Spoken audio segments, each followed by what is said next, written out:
एवं श्री राधा कृष्ण पादान सहगना ललिता श्री विशाखान्वितांश्च हे कृष्ण करुणा सिंधु दीनबंधु जगतपते गोपेशा गोपिका कांत राधा कांत नमोस्तुते तप्त कांचन गौरांगी राधे वृंदावनेश्वरी वृषभानुसुते देवी प्रणमामि हरिप्रिये वाञ्छाकल्पतरुभ्यस्य कृपा सिन्धुभ्य एव च पतितानां पावनेभ्यो वैष्णवेभ्यो नमो नमः। जय श्री कृष्ण चैतन्य प्रभु नित्यानंद श्री अद्वैत गदाधर श्रीवासादि श्री गौर भक्त वृंद हरे कृष्ण कृष्ण कृष्ण हरे हरे हरे राम राम राम हरे हरे नमः ओं विष्णुपादाय कृष्ण पृष्ठाय भूतले श्रीमते भक्ति वेदांत स्वामी निति नामिने नमस्ते सारस्वते देवे गौरवाणी प्रचारिणे निर्विशेषा शून्यवादी पाश्चात्य देश तारिणे श्रील प्रभुपाद की जय। Let's offer our obeisances to Granth Raj Srimad Bhagavatam. Om Namo Bhagavate Vasudevaya. Om Namo Bhagavate Vasudevaya. Om Namo Bhagavate Vasudevaya. Narayana Namaskrityam Naranchaiva Narottamam Devim Saraswatim Vyasam Tato Jaya Mudire Srinvatam Swakatha Krishna Punya Shravana Kirtanam हृदयन्तस्तु अभद्राणि विधुनोति सुहृत्सतां नष्टप्रायेषु अभद्रेषु नित्यं भागवत सेवया भगवती उत्तमश्लोके भक्तिर्भवति नैष्टिकी। श्रीमद् भागवतम की जय।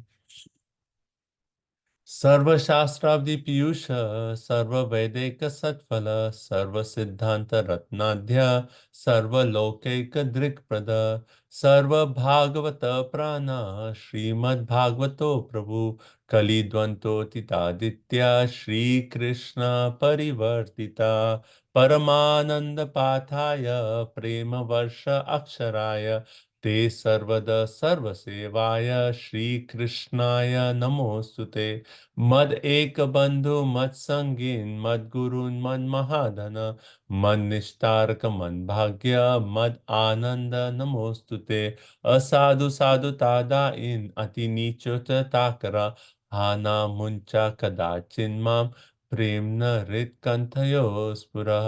ग्रंथराज श्रीमद् भागवताम की जय। श्रील प्रभुपाद की जय। अंत कोटि वैष्णव वृंद की जय। Okay. Hare Krishna. Thank you all so much for joining. Nice to see all of you. So you can turn on your video cameras. You're comfortable. You can have more of a discussion. Thank you so much. Okay. So we are discussing Canto 3, Chapter 4. The chapter is titled Vidura Approaches Maitreya Rishi. Right. So we have actually not come to the point where Vidura has actually approached Maitreya Rishi. We are still continuing, almost coming to the end of the conversation between Vidura and Uddhav. Right. So Uddhav, last few chapters we have been discussing how Uddhav has actually talked about Krishna's pastimes, and then in this chapter he's relating that how he actually, when he was talking to the Supreme Personality of Godhead on the banks of the river Saraswati, right? What was that conversation? And he was basically saying that how the Lord actually is telling Uddhav, oh Uddhav, and particularly this is actually referring to that Vasu, right? One of the Vasus, right? And he's actually saying, this is your last life, this is it. And then next life, you're going back home, back to Godhead, right? So he's actually telling Uddhav in that way. And then Lord Krishna is telling Uddhav that I actually spoke the essence, the highest of all knowledge, the Chatushloki Bhagavatam. I spoke that to Brahmaji, right? And then Uddhav actually, then he starts speaking and he actually says that, what I really want, oh my Lord, is actually your service. Always to be engaged in your service. And we discussed this point that for a devotee, The best benediction, the highest benediction that a devotee aspires for is to always be engaged in the service of the lotus feet of the Lord.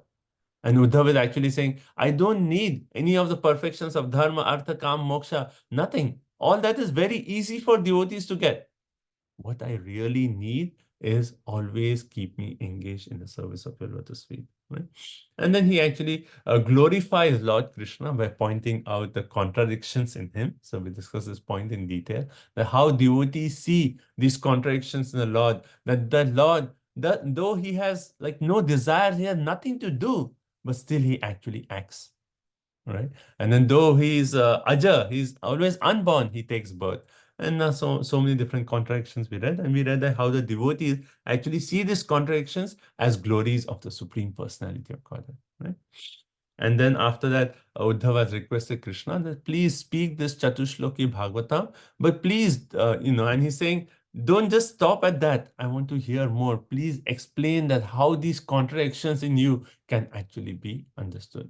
So in last class, we also read the word Paramam Stitim. So Krishna is explaining Uddhav not only the knowledge in the Chatushloki, but beyond that knowledge, beyond the knowledge in the Vedas. That's what Krishna has actually explained to Uddhav. Right? And then, so Uddhav actually says this, and then the last verse that we read, actually 21, text 21, he actually says, after that conversation, I am now proceeding towards Badrikashram, and I'm feeling so much, pain in separation from the Lord. But then, because I had prayed for that service, I have that opportunity to offer service.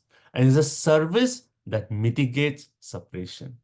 Right, another very powerful point, whether that's separation from devotees or spiritual master, separation from Lord Shri Krishna, when we are engaged in service, based on what instructions we have received from our spiritual master, by that service, we actually mitigate the grief of separation. Right? And then after that, so Uddhav was ready to go away. And then what happened? So we are actually going to read from text 25 to 27. We are going to see what Vidura says to Uddhav, right? And so we'll start with text number 25. Right? Okay, so Canto 3, Chapter 4, text 25. Any questions or comments up to this point? Hare Krishna, Prabhuji. Yes, ma'am. I I really like the point that how Krishna is so affectionate to his devotees that he is giving instructions to Uddhav to go to Badrika ashram so that he can take advantage of the Nar Narayan deities who are there. So when we go to the temple, we can take advantage of Shri Radha Lokananda. They are there. Mhm. That point will come into this discussion. Very nice. Thank you for mentioning. So it's very interesting that, and then when we come to that verse, we'll discuss more. But thank you for bringing that up. Yeah. Okay. Anything else? Anyone? Ready to continue? Hare Yes. Krishna Prabhu, Yes. really like the eagerness is the qualification to see Krishna, and Prabhupada lecture was very, was very nice to hear that, and how Prabhupada explained. It was good. That's such a powerful lecture. Prabhupada is actually saying that is our goal of life is to see Krishna, right? And what is our qualification to see Krishna? And he's not talking of seeing Krishna like through his energies. Yes, we have to see Krishna when we drink water. Prabhupada says, yes, taste of water is Krishna. Rasoham apsu kaunteya. Right? We are actually seeing Krishna through his energies, but finally we want to see Sham Sundar Krishna. Right? Krishna in his threefold bending form, standing on the banks of the Yamuna, blowing his flute. That is the form of Krishna, Sham Sundar Krishna that we really want to see. Right? So that is our aspiration. So we should have that eagerness. So our spiritual life, when we are chanting, when you're doing any sadhana, we are developing that eagerness. Oh Krishna, when will I see you?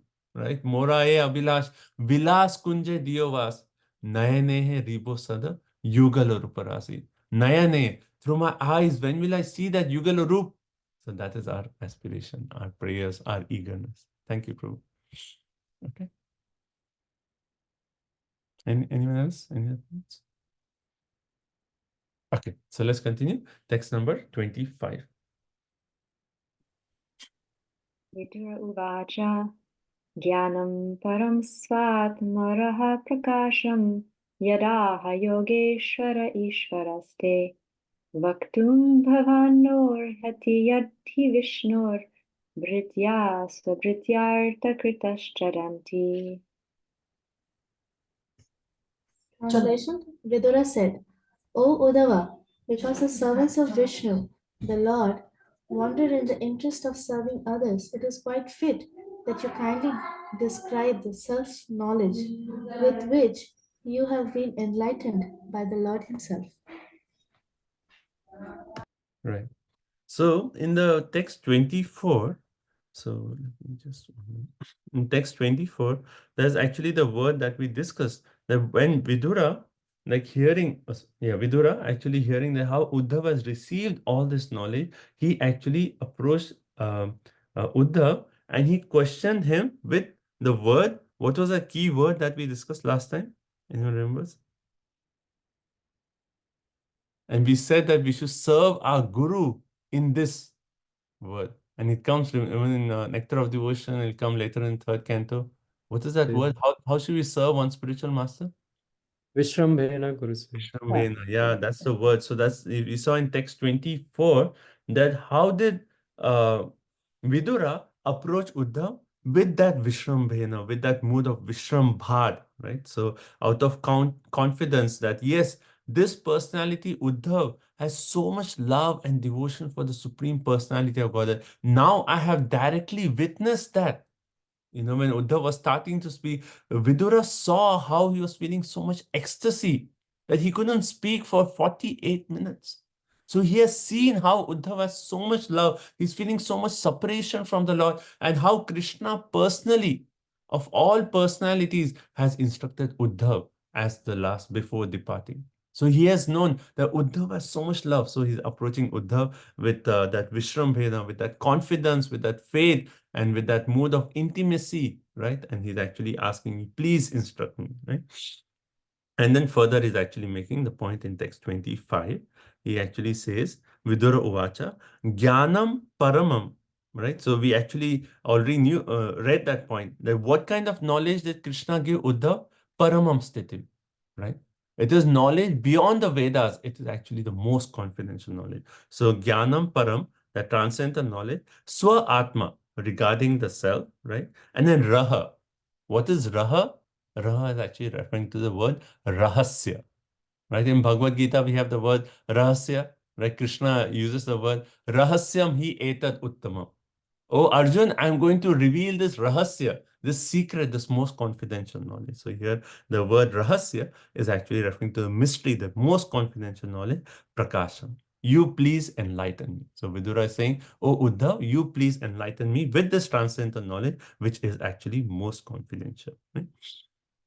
And Yoga Ishvara and Bhavan. So your good self has received this transcendental knowledge from Yoga Ishvara. Who is Yoga Ishvara? The master of all mystics? Krishna himself, right? You have personally received this knowledge. And Vaktum, you please narrate that knowledge to me.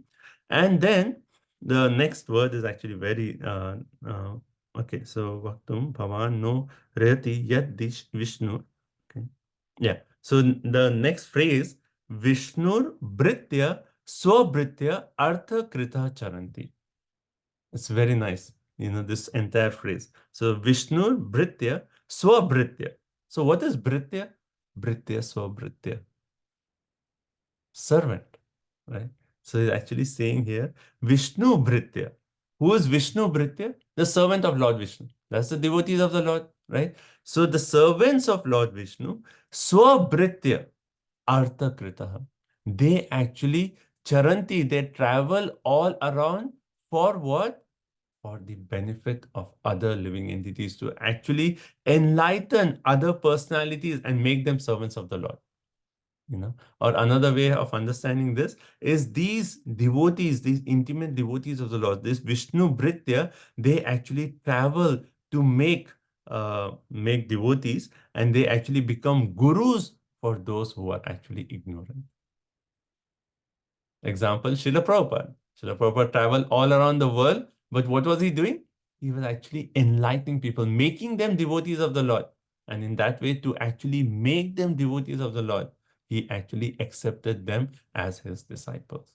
So Vidura is, by saying this point, is actually already indicating, oh Uddhav, you please accept me as your disciple. Isn't that what Vishnu Bhrityas do? They travel all around the world just to enlighten everyone, to make everyone servants of the Lord. And for that, they actually make them disciples, So you please make me your own disciple. Right?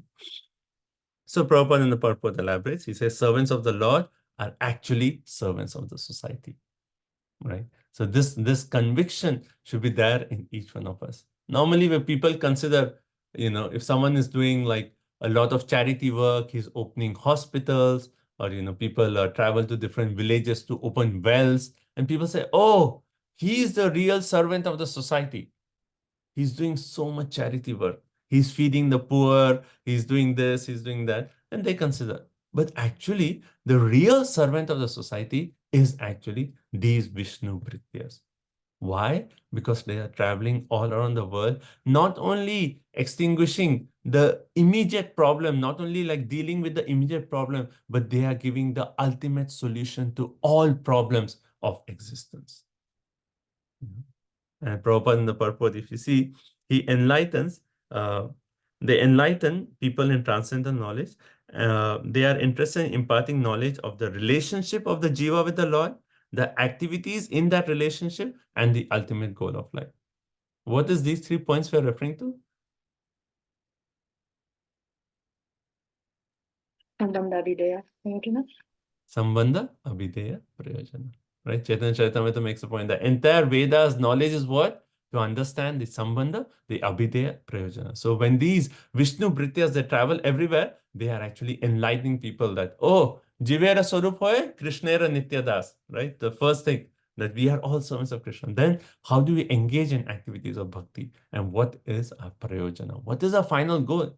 If we don't know our final goal, then we are living a life without any purpose. How many times in Prabhupada's lecture he actually makes this point? Na te vidu swartagatim in Vishnu. People in general did not know what is the purpose of life. Swartagatim, what is really their gati, their goal in life? People do not know. And hence these Vishnu Bhrityas, they travel everywhere to actually enlighten people. Right? So servants of Lord are actually interested with this most responsible work to actually give everyone this kind of knowledge. And then Prabhupada actually says, any other kind of knowledge, is simply just advancement of eating, sleeping, mating, defending. And hence all that knowledge is temporary. All that knowledge is temporary. So the real knowledge is this knowledge of Sambandha, Abhideya, and Prayojana. Okay? And then Prabhupada ends this purport very nicely. He said, this knowledge should be received in disciplic succession. So because Krishna has given knowledge to Uddhav, Vidura wants to receive knowledge from Uddhav because it is coming in the parampara. And it's only through this parampara system can we actually receive that most confidential knowledge. It's not that someone just out of blue comes and says, oh, I know the secrets of Bhagavad. No. You have to be in parampara. It's not only the knowledge, but it's the mercy that's actually flowing through these acharyas so that we can actually understand this knowledge, right? So it has to be in parampara. So hence Vidura is actually approaching Uddhav. And Prabhupada concludes this purport by saying Lord Chaitanya Mahaprabhu's instruction to all of us, Kiba Vipra, Kiba Nyasi, Shudra Kenanya, Yei Krishna Tattva Veti, say Guru Hoy. It does not matter whether a person is a learned scholar or he is born in a low family or he is in a renounced order of life. If he is a Krishna Tattva Veti, if he knows the science of God, then he is Guru. He is the spiritual master. So we have discussed this point that what is the mood between Vidura and Uddhav? Uddhav is like Uddhav's father is actually Vidura is the same age as Uddhav's father. So it's almost like the relationship is that of an uncle, an elderly uncle. But still, Vidura did not see, oh, he is like my age of like my nephew in one way. But Vidura is not seeing that. He's saying, irrespective of whoever he is, he may be a young, devotee, like age-wise. age-wise, he may be a young, but he may speak such, he may be blessed with the Lord. He may know that Krishna Tattva. Hence, I can approach him to get that knowledge. You know? So one does not make a discrimination based on age to actually see whether the person is qualified to give knowledge or not. Right? Okay. Next, verse 26. So now Vidura is actually, by saying this, Vishnu Bhritya, Swabhrityartha Kritas Charanti. He said, everyone travel these Vishnu Bhrityas to give knowledge. So you please accept me as your disciple. Now, what is Uddhav's reaction? You know, he should be like enthusiastic, right? Oh, yes. You know, Krishna speaking Krishna Katha, that is what else we want. We just want the opportunity to glorify the Lord. But what is Uddhav's reaction here? Text 26. Uddhava uvacha nanute tattva samradhya rishi kosharavomtike sakshad bhagavata dishto martyalokam jihasata. Sri Uddhav said, "You may take lessons from the great learned sage Maitreya, who is nearby and who is worshipable for reception of transcendental knowledge. He was directly instructed by the personality of Godhead while he was about to quit this mortal world." So what was Uddhav's reaction? He says, Uddhav is actually thinking, how can I make Vidura, my elderly who is worthy of my respect, as my disciple? That's the first point. And the second point, he's actually thinking that when I was receiving this knowledge, Maitreya Rishi was also receiving this knowledge. So he is also as qualified as me to give this knowledge. And he is elderly, he's superior that way, so he should be the one, right? So here, if you see the verse, Uddhav says, Uddhav vacha nanu te tattva samriddhya, right? So tattva samriddhya, nanu te, you may take lessons from. Who is tattva samriddhya? He's actually referring to Maitreya. And tattva samriddhya, tattva samradhya means a king, one way, a king of tattva, or one who is actually worshipped as a guru of tattva, right? So he is Maitreya Rishi. What are his qualities? The first one is Tapta Samradhya. Second one, he is Rishi. He is a very learned scholar. Third quality, he is Kausha Ravaha. He is a son of Kusara. Right. Fourth one, Antike. He is actually staying nearby. So he's actually making the point that this guru, he is actually easily accessible. He's not like very far that you have to travel to so and so. He's very close. You can go and take instructions from him. And then Shakshad Bhagavata Adishta Martya Lokam Jihasa. He was directly instructed by the Supreme Personality of God just before quitting his body. So what is Uddhav's mood here? First of all, he's seeing that, Vidura is so elderly. How can I make him my disciple? That's the main mood. But he's also like, he feels affection. Like, he could have just said that, actually, I'm not qualified. You are my senior, so sorry, I cannot speak. That could have been Uddhav's mood. And that would be proper in terms of etiquette. That yes, that is proper etiquette. But he's actually saying you should take instructions from Maitreya Rishi. He's pointing out that he's so qualified and plus he's close by, So you can easily approach him. So that shows that Uddhav has, that he wants, like, yes, Vidura, you have these questions and I want these questions to be answered. I want you to receive this knowledge, but just not from me, but from Maitreya Rishi. He is as qualified, to give this knowledge, and he's very close. You can approach him, right? So Prabhupada in this purport, he actually starts off by making this point, very important point, Maryada Vyatikrama. Maryada Vyatikrama. What does this mean? It means, although one may be the first sentence of the purport, although one may be well versed in transcendental science, one should be careful about the offense of Maryada Vyatikrama. What does that mean? One impertinently surpassing a greater personality. So Prabhupada makes the sentence so important. To be well versed in transcendental science necessitates awareness of the techniques of spiritual science. To be well versed in transcendental science necessitates awareness of the techniques of spiritual science. What does that mean? That one may be learned in the Shastra. And we say, oh, I know this shloka, I know the entire Bhagavad Gita by heart, I know this, I know Bhagavatam. You may have all this knowledge. But if we do not have the proper Vaishnava etiquette, what use is that knowledge? Actually, Vaishnava etiquette is the true ornament of a Vaishnava. So when we are developing this transcendental knowledge, when we are studying this Srimad Bhagavatam, at the same time, we have to develop this Vaishnava etiquette. Practically also, many times we may be in like a group of devotees and someone asks a question. Yes, we may know the answer and we may be very eager and like, yes, in Bhagavatam we study this and this is the right example, and we may be eager to say, and that's very nice to have that eagerness to speak Krishna Katha. But at the same time, we should see who is there in that assembly. Is there a senior disciple? Is there a Srila Prabhupada disciple? Is there someone who's senior to me? If there is, then keep going. You should actually request, oh Prabhuji, you are, or Mataji, you are senior. You please, relate this answer.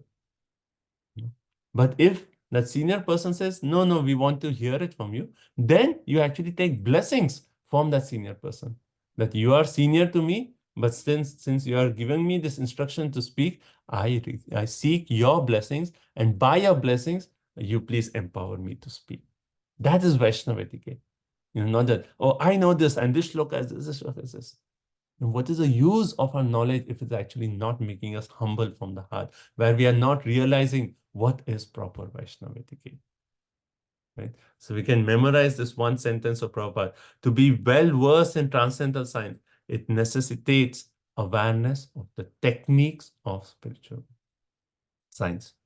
That's why when you see instructions of Lord Chaitanya Mahaprabhu to Sanatana Goswami, he stresses on this importance of Vaishnava etiquette. When Lord Chaitanya Mahaprabhu instructions Sanatana Goswami, he talks of like so many different things, starting with Jivera Swarupa Krishna and Nitya Das. He talks of all the different avatars of the Lord, Leela avatar, Purusha avatar, and so much knowledge he gives. But he starts off with the importance of Vaishnava etiquette. So we should never forget this Vaishnava etiquette. What use is our knowledge if we are not following Vaishnava etiquette? So Uddhav here is actually showing that proper mood and saying that, oh, no. If I speak, it will be Maryada Vyatikrama. Hence, you actually approach Maitreya Rishi to receive this knowledge.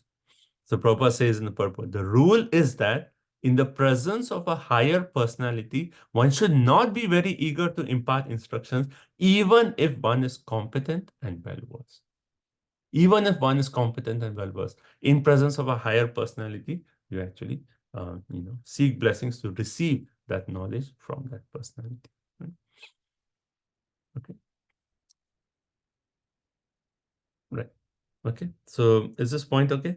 So this point is actually very important, a very practical point, because, often we are faced with a situation where we are having conversation, we are discussing Krishna Katha. We should never forget this mood of proper Vaishnava etiquette and not commit this offense of Maryada Vyatikrama. Prabhupada makes a point in the purport, the Lord never tolerates the impertinence of Maryada Vyatikrama. So one should never pass over the honor due to an elderly spiritual master in the interest of one's own gain and fame and prestige and so on. I am studying Bhakti Vaibhava. I know. No. That's not our mood. Right? Okay. Is this point okay? Any comments on this point? That's an important point to understand.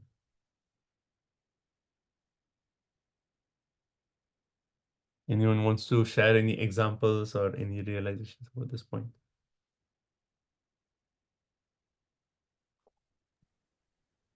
But even if, let's say, the senior devotee maybe doesn't explain it fully the way we think that should be explained, that we just we don't correct them or like make additions like that. They just listen and accept. So let's say in a situation like someone asks a question, a senior Vaishnava has actually given the answer, and you feel that, oh, actually I had the similar problem, and this point, this one point really helped me, and I would like to share it. So not in front of the other Vaishnava, but later on, just as a discussion, you say like, you can appreciate, oh, this senior Vaishnava, he made this and this point. This is such a nice point, and you appreciate glorify the Vaishnava. And you can actually say, in my personal realization, this is how, I received this point, or, you can have more like a samvad, like a discussion later, not in the mood of instructing and so on. So they are like, finer details of dealings between Vaishnavas. And my Guru Maharaj is only Bhakti Charu Swami Maharaj. He really stressed on this point of like, he's given different seminars on Vaishnava etiquette, how to deal with Vaishnavas and, proper mood. And when he left this physical world, and, when people were glorifying Maharaj, and, so many devotees pointed out this, that he was perfect in his Vaishnava dealings. And so to mention. So if if you just search online, he has like seminars on Vaishnava etiquette. That's a very important topic. So, one question is, does it matter of the age? Like, for example, my Guru Maharaj is younger to my father, but his Guru, so, I mean, does it really, was Uddhavaji thinking about his age, considering Maitreya Rishi and Vedura? So in this Or, situation, yes, Uddhav was thinking about the age, because you're saying that he's so elderly, he's worthy of my respect. He's like my father, And it is, see, one is like, a guru may have a disciple who's senior in age, right? So there it may be like, yes, he is not aware of the Sambandha Abhideya Prayojana. I am taking the role of service and instructing him. So that I am playing the role of a spiritual master as a service to that. And, he may initiate, and we have so many examples of gurus giving initiation to people senior to them by age. But here, Maitreya Rishi, Uddhav, he also knows how Vidura is so dear to the Lord. And we'll see later on that before Krishna actually departed, he was thinking about Vidura. He was thinking about Vidura. So even Uddhav is thinking, actually, this Vidura is also such an elevated Vaishnava. So in terms of age, plus the consideration that he is also such a wonderful Vaishnava. And then when you're seeing between Vaishnavas, then between two Vaishnavas, always the true mood is like, oh, he is more elevated than I am. So there's an age plus that aspect of the bhakti, that devotion. one more thing is, Prabhu, the Antike, how being close. So when we were doing the IDC, there was this point that Guru does not need to be, a disciple can be far away from Guru. That's like how Prabhupada met Bhaktivinoda Saraswati Thakur like 3 times in his lifetime. So how how is that a very important? So here, basically, like Uddhav is making the point that Maitreya Rishi is close by. You don't have to like search all around the world to find this Maitreya Rishi. So it's more the mood of, his one way that Vidura, it is actually easy to access him. Like, let's say someone, your Guru Maharaj instructed, okay, you go, you have so-and-so question, you meet so-and-so person and ask. Now you're in India and that person is all the way in US. And like, how can I, when I go that time in US, then I will ask him, but it may be something more practical, like, okay, he's in Calcutta, you can go meet him and talk to him, so he's easily accessible. So yes, the point is there about like, that the connection between a disciple and guru is actually beyond time, place, and circumstance. That is there. But if one wants to receive personal instructions, then yes, you have to see where the guru is and go and receive that instruction. So it is more of a practical consideration here that Maitreya Rishi is close by. You can go and ask him. Okay. Okay. So good. So remember this point. This is one of our key points for today's class. Maryada, importance of Vaishnava etiquette. Okay, 27. Vishuga Uvacha Iti Saha Vidurena Vishwamurter guna kataya sudhaya plavitoru tapaha kshanam iva puline yamas vasustam samushita opagavir nisham tato gad. Sukadev Goswami said, O king, after thus discussing with Vidura the transcendental name, fame, qualities, etc., on the bank of the Yamuna, Uddhava was overwhelmed with great affliction. He passed the night as if it were a moment, and thereafter he went away. So basically, we are coming to a conclusion here. So Uddhava has already told Vidura, take instructions from Maitreya Rishi, and then he's saying, Iti saha vidurena. So what did he do? He actually spoke Vishwamurte Guna Kathaya. Guna Kathaya is the glories of the Supreme Personality of God. And Guna is qualities, Katha is pastime. So Vidura and Uddhav, they were actually discussing Krishna Katha, right? And Sudhaya, how was it? It was very nectarian. And as they were discussing Krishna Katha, Plavita Urutapaha, right? And Uddhav was actually becoming more and more overwhelmed by great affliction. Right? He was actually feeling that separation from Krishna. And while they were discussing this Krishna Katha, Shanam, right? They actually talked about Krishna Katha Nisham. Through the entire night, they were talking Krishna Katha on the banks of the river Yamuna, but it just seemed like a moment, and then Uddhav left. Right? So whole night they passed discussing Krishna Katha, and then Uddhav left. Like two important points here. One is Vishwamurte. Why has the word Vishwamurte actually used? And Prabhupada in word to word, he says, of the universal person. One may say, like, they are discussing so intimate dealings, about Krishna's and Krishna's qualities and pastimes. Why Vishwamurte? So the point here is the word Vishwamurte actually indicates that however discussing Krishna Katha, they were seeing Krishna all around them. So when we actually are absorbed in Krishna Katha, then we see Krishna everywhere. But that seeing Krishna everywhere actually intensifies our desire to personally see Krishna. And this is actually very nicely described when Uddhav, he actually comes to the Vrindavan with the message of Krishna for the gopis, right? What does Uddhav first tell the gopis? You're feeling separation from Krishna, but don't you know Krishna is everywhere, right? He's, so he was giving the knowledge of Gyan. Krishna is everywhere. Why are you feeling so much separation, right? And then gopis were, totally like untouched with the point. Like, what is he saying? Then he said, next he actually said, no, he's in your heart. He's Paramatma. That also they were not satisfied. Then he said, no, he's actually, when you think about him, when you're thinking, you're observing him, he actually appears as Purti. And still the gopis were not. And then Uddhav saw, yes, while they are thinking about Krishna, their Krishna is actually appearing. But all they are looking for, their eagerness is to see Krishna face to face. They will not be satisfied unless they see Shyam Sundar Krishna standing in front of him. That is their intensity of love. So similarly here, when they're discussing Krishna Katha, yes, they are perceiving Krishna's presence. Right? We quote that verse often, right? Tatra Gayanti Mad Bhakta. Right? Where does Krishna actually reside?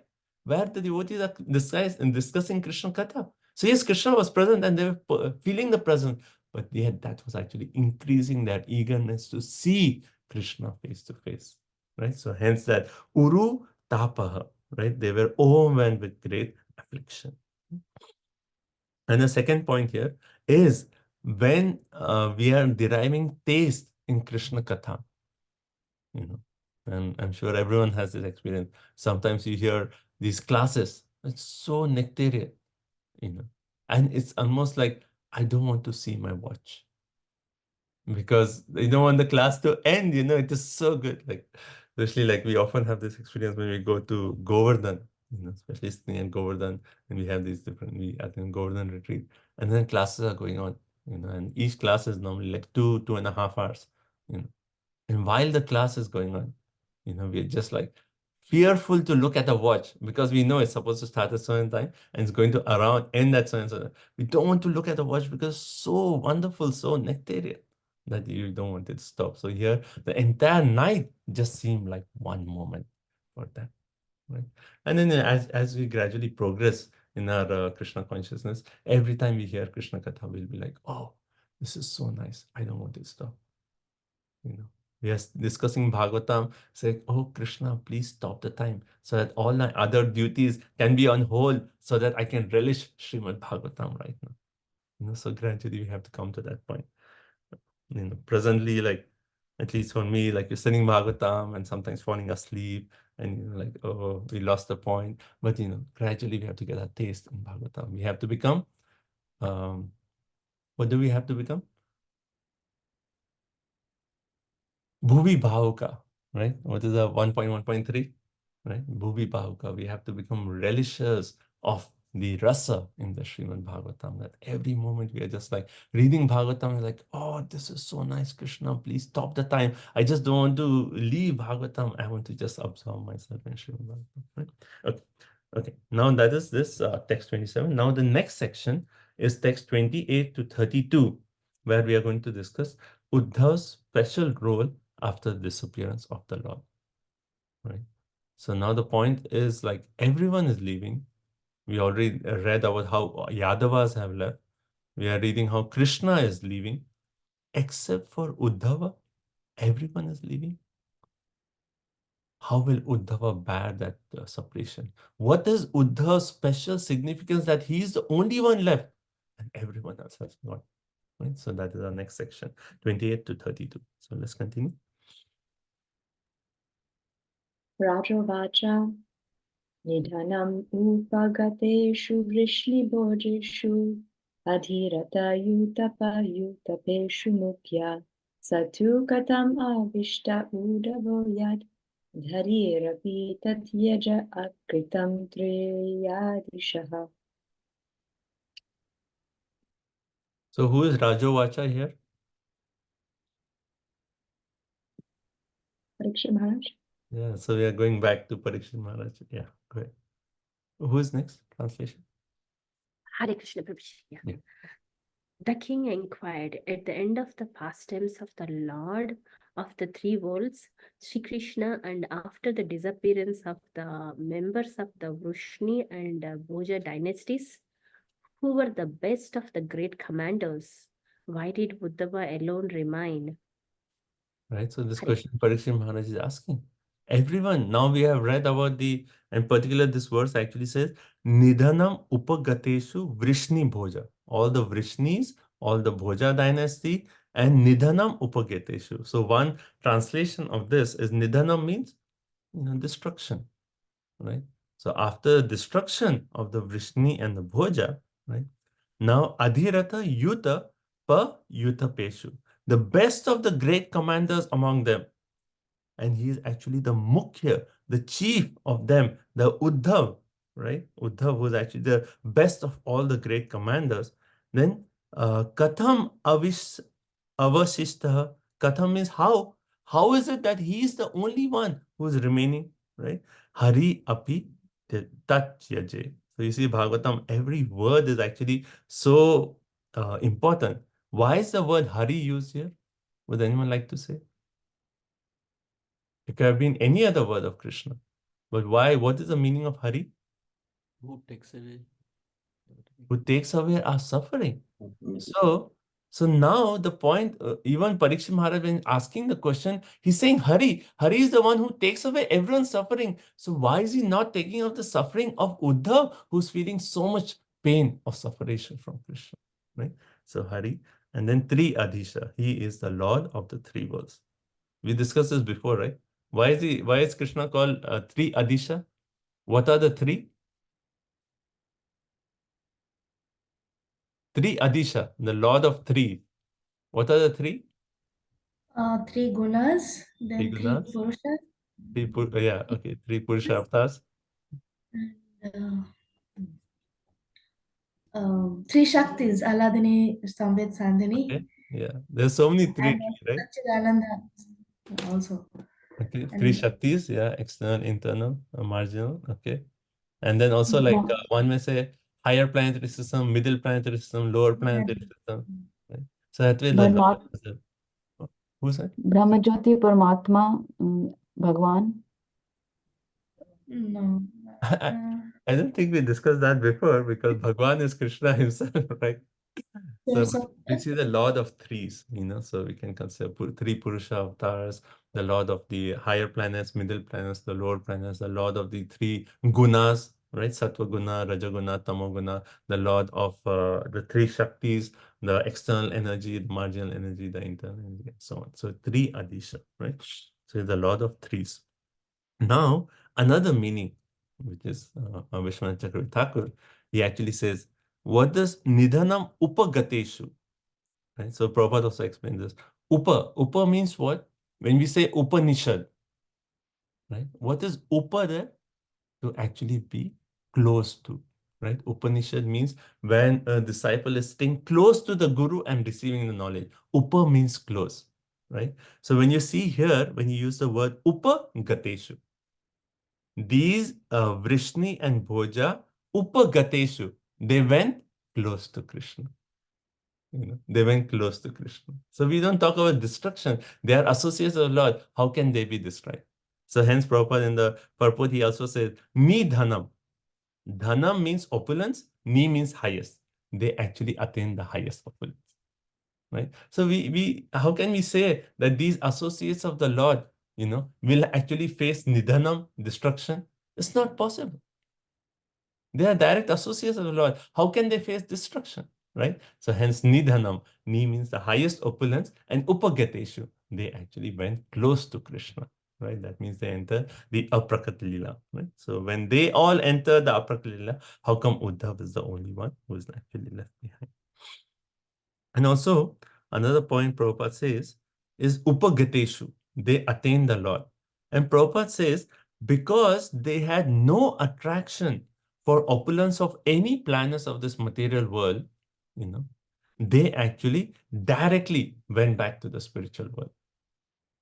And Prabhupada says some devotees, even though they are, one way perfected in their life, they still have the desire to see other planetary systems. So they may actually, while they are going back to Vaikuntha, they may stop and see what is happening in higher planetary systems, Swargalok, Brahmalok, and so on, and then reach, right?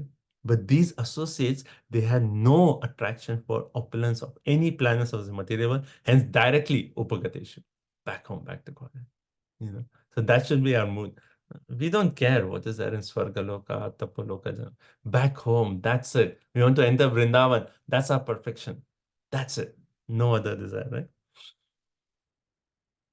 And another beautiful word, Akriti.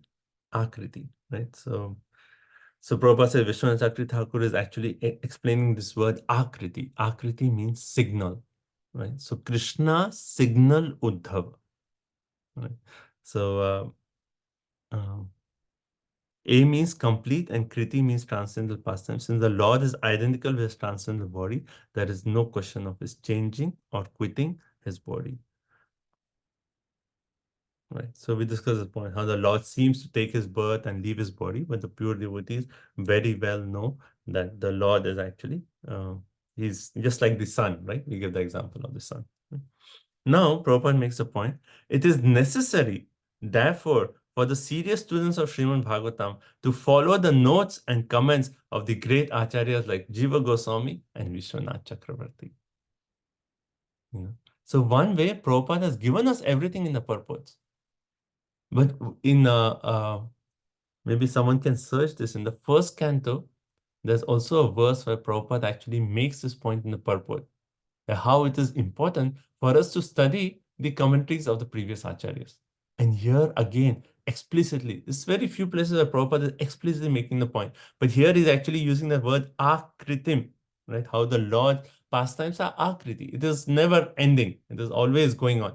And he's saying that how our acharyas, they are actually taking each word and giving many meanings to that word. Like how we said upagateshu, right? So one way it is they left, but here they came close to Krishna. So when we actually read these commentary of the acharyas, then we'll get more and more nectar. So Prabhupada is saying, therefore, for serious students, we should follow these acharyas. We should not consider that, oh, they are just taking a word and then breaking it this way and breaking it this way and giving different meanings. It's not just jugglery, it is different rasa. They are bringing out different, so much nectar out of the Srimad Bhagavatam. Right? So Prabhupada also makes this word. So Akritim we saw, right? Akritim is one, the pastimes of the Lord are not ending. Another meaning of Akriti, right, towards the end of the purport, Prabhupada says, means signal. That Lord Krishna ordered Uddhav by signal that you go to Badrikashram. Right? And that was so in the question itself, that is the answer. By the word Akriti, saying that Krishna is signal, you go to Badrikashram. You just gave a signal to Uddhav. So it's like, one verse of Bhagavatam. We can have like so many different meanings, so many different explanations. But one point which is really important for us as followers of Srila Prabhupada is when we are reading the commentary of the previous acharyas, we have to see that commentary through the vision of Srila Prabhupada's purports. Not just see, oh, Vishwanath Chakravarti Thakur is saying this and Prabhupada is saying this. No, and hence, Prabhupada's explanation is not complete or, giving such things. No. Prabhupada has given everything complete. We are seeing these other commentaries through the vision of Prabhupada. If we are jumping over, then what is that? Maryada Vyatikrama. Right? We just discussed that how Krishna never tolerates Maryada Vyatikrama. If we are jumping over Srila Prabhupada and say like, oh, no, this Acharya said this, hence this is... No, we have to see everything through the mood and the understanding of Srila Prabhupada. Right? Okay. Good. 29. Okay, let's continue. 29.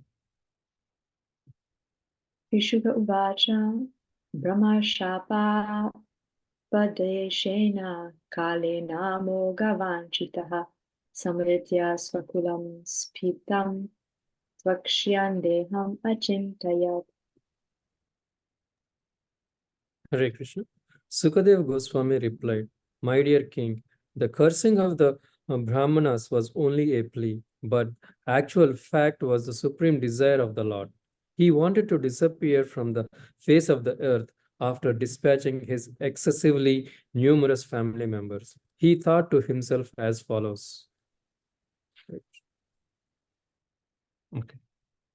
Okay, so in this verse, Sukadev Goswami is replying to Parikshit Maharaj's question. He's saying, my dear king, right? So why again, my dear king at this point? Because he's saying, oh, Parikshit, don't worry. There is no question of destruction on this point. And again, he's actually saying that, that's Brahma Shapa, that curse by the Brahmanas, is only a apadeshena.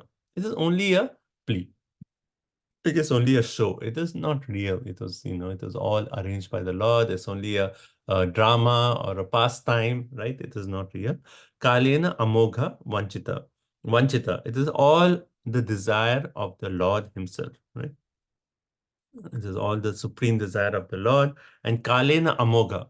And then, when the Lord desires, Kalena, time, what can fail the Lord's desire? The Lord has a desire, even eternal time cannot actually change that. So what will fail? So it is all the Lord's desire, right?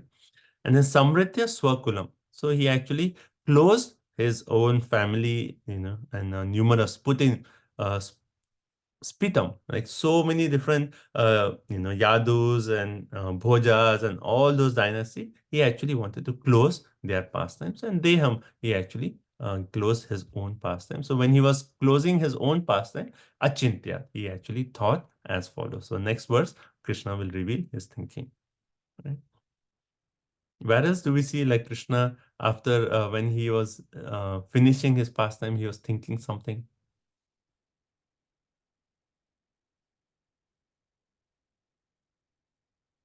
Chaitanya Charitamrita.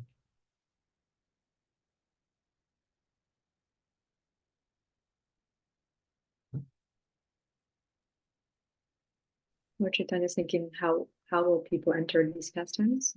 unless I come Lord as a devotee. Krishna, to you. yes. When Lord Krishna finished this pastime and he showed Vrindavan pastimes, he was thinking that I have shown the highest Vraj Leela, but how will people actually enter this? They are going to worship me with the mood of awe and reverence. And if they worship me with that mood, they can only get Vaikuntha.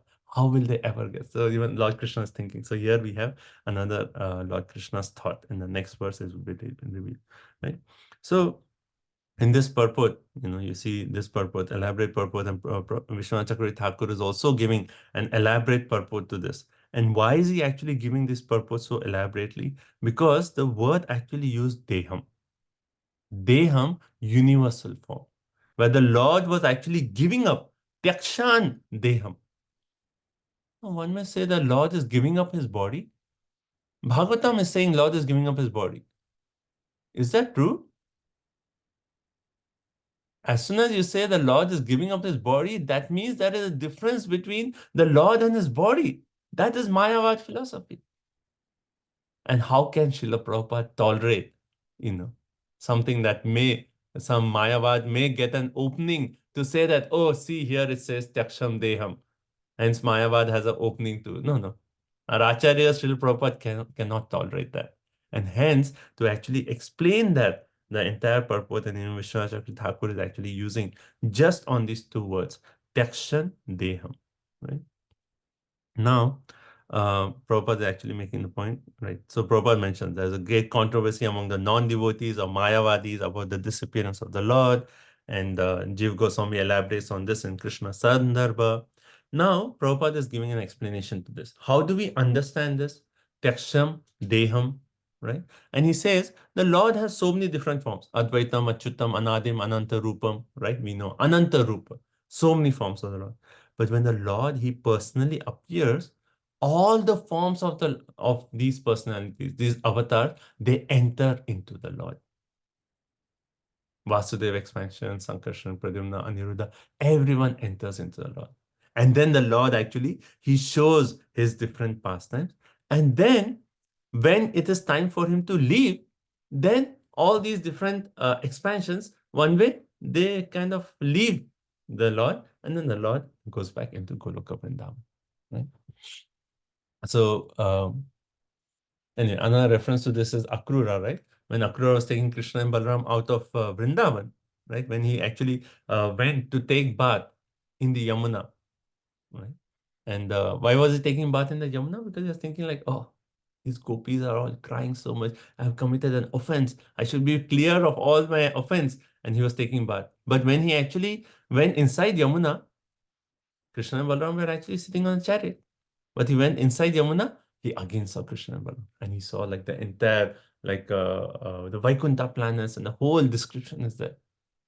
And he's saying at that point, Nandana Krishna never leaves Vrindavan. Vasudeva Krishna, he actually left. Right? He left Vrindavan and he went to Dwarka and Mathura and showed all his pastimes. So when Krishna is personal as Swayam Bhagavan, then all these Vasudeva Krishna, other incarnations are present in Krishna. So when time for Krishna to leave, then all these incarnations have to separate out and Krishna goes back one way. It is hard to conceive this as how incarnation are living in Krishna at some total level. But that's the way it is actually explained. But another point here, when we say all the incarnations are entering into Krishna, Krishna is sum total of all incarnation, that is also the universal form of the Lord that is actually entered into the form of Krishna, the Virat Rupa. And why the Virat Rupa is entered? Because when Krishna is actually personally here, is Duryodhana seeing Krishna? One way he's seeing that is this person Krishna. He's seeing. But what is he seeing? He's seeing Satchidananda Vigraha form of Krishna? No.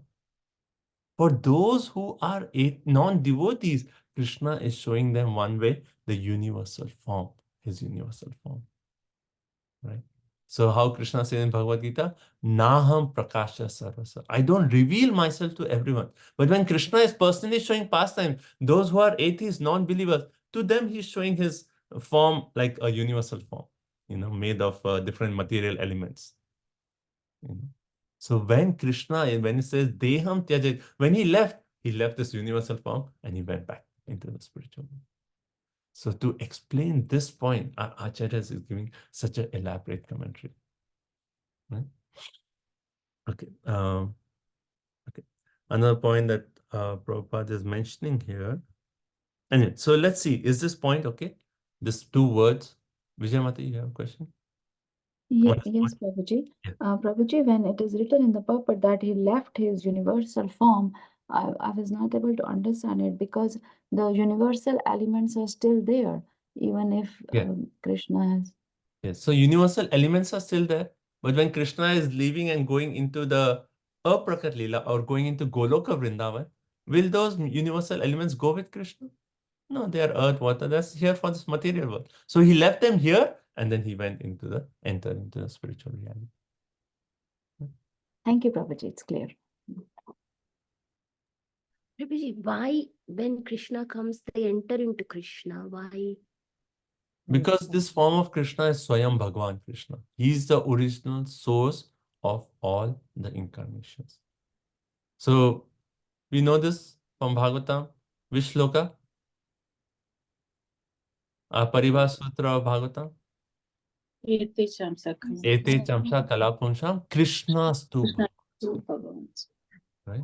Cha Amsha. All these different incarnations I have mentioned. But who is the original? Krishna is the source. All these are Amshas of Krishna or Kalas of Krishna. But Krishna is actually the source. So when Swayam Bhagwan Krishna is actually appearing, which actually happens in this, we are so fortunate that in this cycle, Swayam Bhagwan Nanda Nandana Krishna, Yesha Nandana Krishna is actually appearing. So when he is there, then all the incarnations are within him one way. He's the source of all the incarnations, right? Everyone is coming out from him, or everyone is actually his amsha or his part, but he is the complete in that way. Thank you, Prabhuji. Prabhu, Hare Krishna. just wanted to add this that we don't see it happen in Mahaprabhu's, we can see it happen in Mahaprabhu's pastime. Mahaprabhu has showed how he is Varaha, how he is Narasimhadev. We don't see that happen in Krishna's pastime. That's why we don't, really understand. But Very nice point. We see in Chaitanya Charitamrita and Chaitanya Bhagavat actually, where we see Mahaprabhu actually shows his different forms to his devotees, different avatars. Yes. Vamshi Gopal Prabhu? Prabhuji, you mentioned like Nanda Nandana Gopal never leaves Golok Brindavan. Is it like our Brindavan or the spiritual world Brindavan? Both, Prabhu. Both.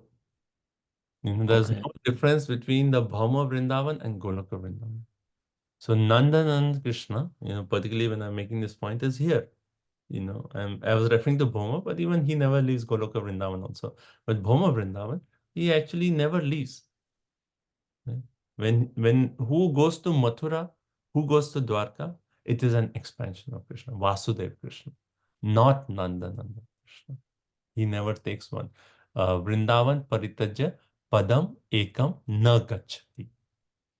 Vrindavan Paritajya, leaving Vrindavan, Padam Ekam Na Gachati, not one step outside Vrindavan. How can Krishna leave his most dearmost devotees, the gopis, the Vrajvasis? How can he leave them? He's always with them. And Vrindavan is the highest abode, right? Aradhya Bhagwan Vrajeshtanay Tadhama Vrindavan. Vrindavan is our goal. Vrindavan is our home. Vrindavan is everything. So Nanda and Krishna never leaves Vrindavan. It's okay? Vamshi, go on. Yes, Prabhuji. Yeah. Just to, it's difficult to understand. Like, So basically, when Akrura visualize. take Krishna Balram out of Vrindavan, Mm. Krishna Balram, the Swayam Bhagwan, they entered into Aprakatila. Mm. Still there, but they were not visible to us. Visible. Yeah. They were there, like for the gopis, they were there in the Spurti and so on, but they're not visible, but they're still there. But the expansion, Vasudev Krishna, he actually leaves. So when Krishna returns back, then again the Vasudev Krishna comes, he merges into Nanda and Krishna, and then he shows the Leela in Vrindavan and goes back. Sure. Yeah. At the same time, he's present in New Golok, the spiritual world Vrindavan as well. This Vrindavan and that Vrindavan is not different. completely identical. Thank you, Prabhuji. Thank you, sir. No, that means I mean there is no going out of Vrindavan in Golok, right? In the Golok Vrindavan, there is no Akrura coming, right? It is like eternally the same. The Nitya Leela, right? Ashtakalya. Yeah. I mean, Krishna is always there, but they say even in Vrindavan, in Goloka Vrindavan, Akrura is coming. I mean, in the Yeah, sense they that have the fear. yeah, They they have have the that fear. same, they experience that rasa. They have like, oh, Akrura is coming, but Krishna never leaves Vrindavan. Yes. Even demons sometimes, they are manifested in the spiritual world, just so that the pastimes are actually happening. But as such, there are no demons in the spiritual world. Okay, let's continue. So this point is okay. This main point here is the word Tyaksham Deham, right? How he's left his universal form. So if some Mayavadi is actually using here, it says, I have the verse from Bhagavatam where Krishna is leaving his body. He's different from his body. Then we have an explanation to smash them. Say, no, this is the real understanding. Okay. So what does Krishna think? Next verse. Prabhu, so can we understand that Krishna left like kind of a body that looked like him there, or does it just mean that he left the elements like, or is there like actually like something there that people could see and think, oh, Krishna left his body? I mean, like when the hunter actually shot the arrow at Krishna's feet, there was actually blood from Krishna's feet. Now, Krishna is like, he doesn't have any, like Ishopanishad says, right? There are no veins, there's no blood in Krishna. He's Satchidananda Vigraha, he's nothing. So there is a form. And why did Krishna leave a form? To actually bewilder the atheists. So atheists, they won't say, no, we know Krishna is hurt by a arrow of a hunter and he had to go through that curse.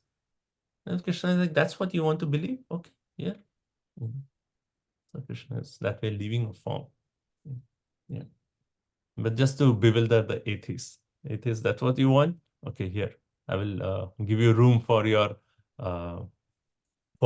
understanding also. You want to be stubborn not to turn to me? Here, I'll give you an understanding so you can try to enjoy separate from me. So, okay, let's continue. Let's see what Krishna is thinking now.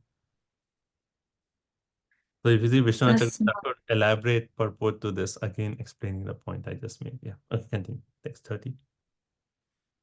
Tasmalokad uparate mai jnanam mat ashrayam arhat yudhava evadha sampratyatmavatam varaha.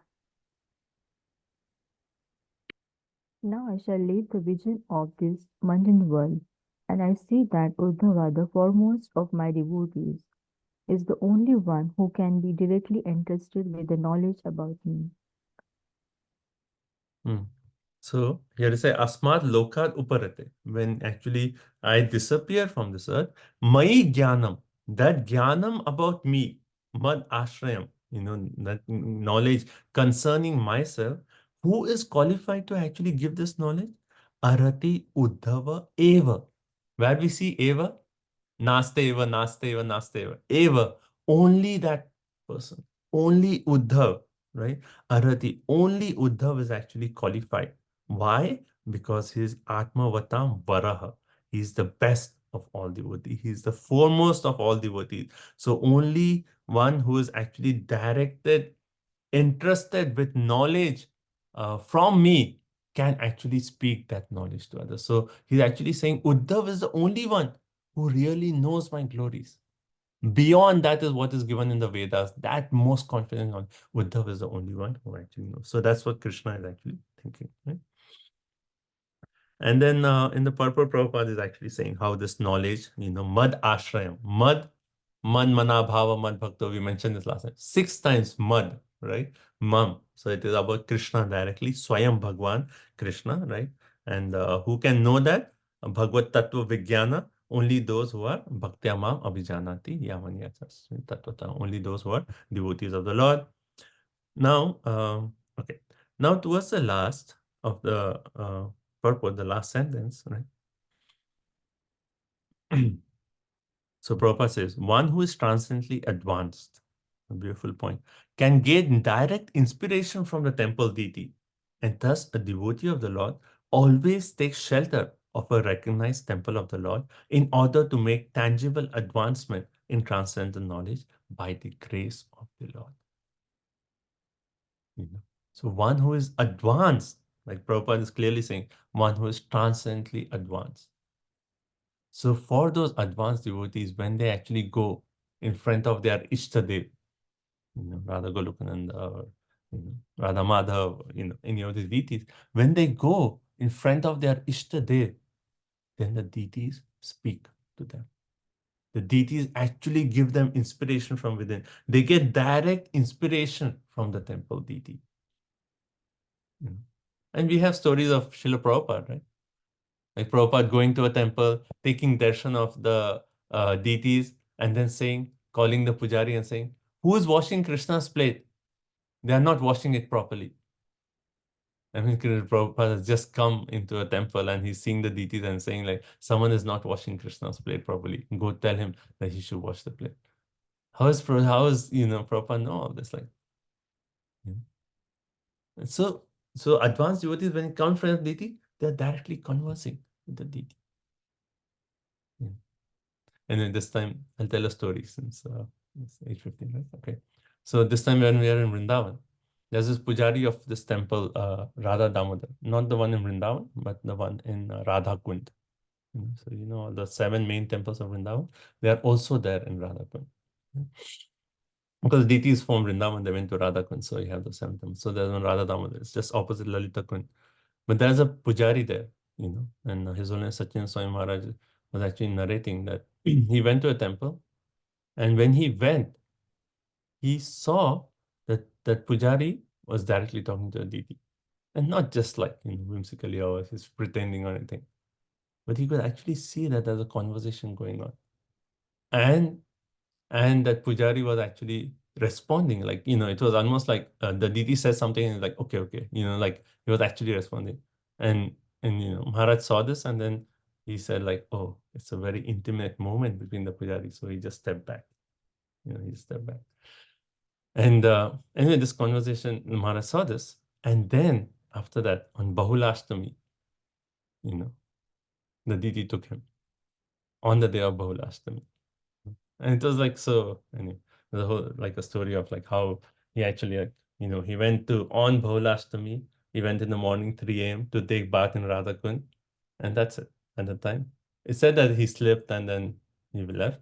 But he just they found him, like it was time for the Aarti in the temple, right?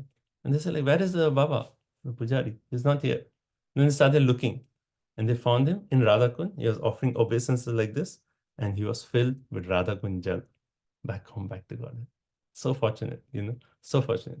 So, and the reason I'm telling the story because like so touching to hear that he was like when they found him, he was like full obeisances in Radha Kund and his whole body was filled with Radha Kund, So what can be more glorious departure than that? But the point is like how, advanced devotees, they talk directly to the deities. The deities actually give them direct inspiration. This is how you can serve me. So very wonderful. Thus a devotee. And why is Prabhupada making this point here? Always take shelter of a recognized temple of the Lord in order to make tangible advancement in transcendental knowledge by the grace of the Lord. So, we should have like our Ishtadev, our deity that we are actually directly connecting to, like they are offering our service, we are connecting, we are saying like, okay, I'm doing this for your pleasure, and when we are advanced, the deity will, directly speak to us and say, okay, you can do this for me. I want you to do this seva for me.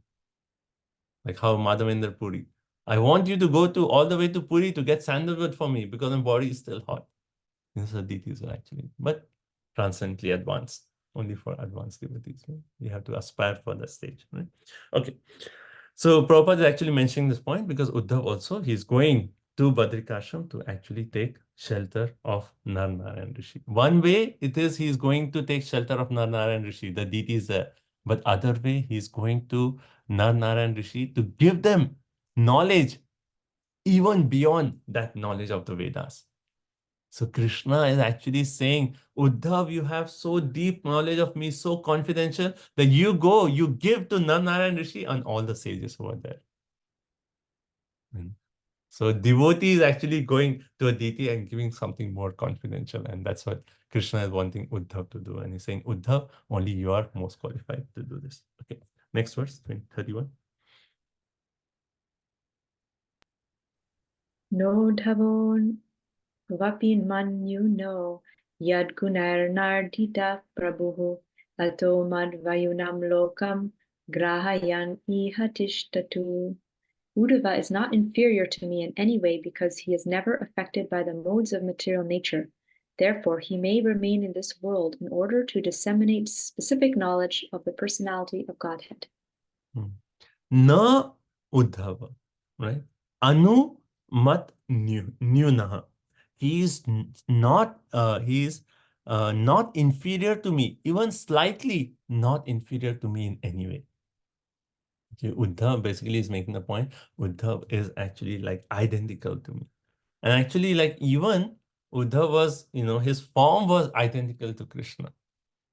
That when Uddhav came on a chariot to Vrindavan, first the gopis were thinking, oh, Krishna is here, because he had like the same form. And it's said in the 11th canto, there's a beautiful verse actually, where Uddhav says, the way I conquer Maya is I accept everything as remnants of Krishna. After Krishna has worn the clothes, then Uddhav will wear those clothes. After Krishna has worn some jewelry, then Uddhav will take that as prasadam. And he was dressed like, with Krishna's clothes as prasadam, and his form was like Krishna. So that is a form, but here actually Krishna is saying Uddhav is not inferior to me in any way, right? And then he says, why? Yad gunaihi, right? He is not affected by the three modes of material nature. Actually, he is Prabhu. He's master. He's one way the controller of the three modes, right?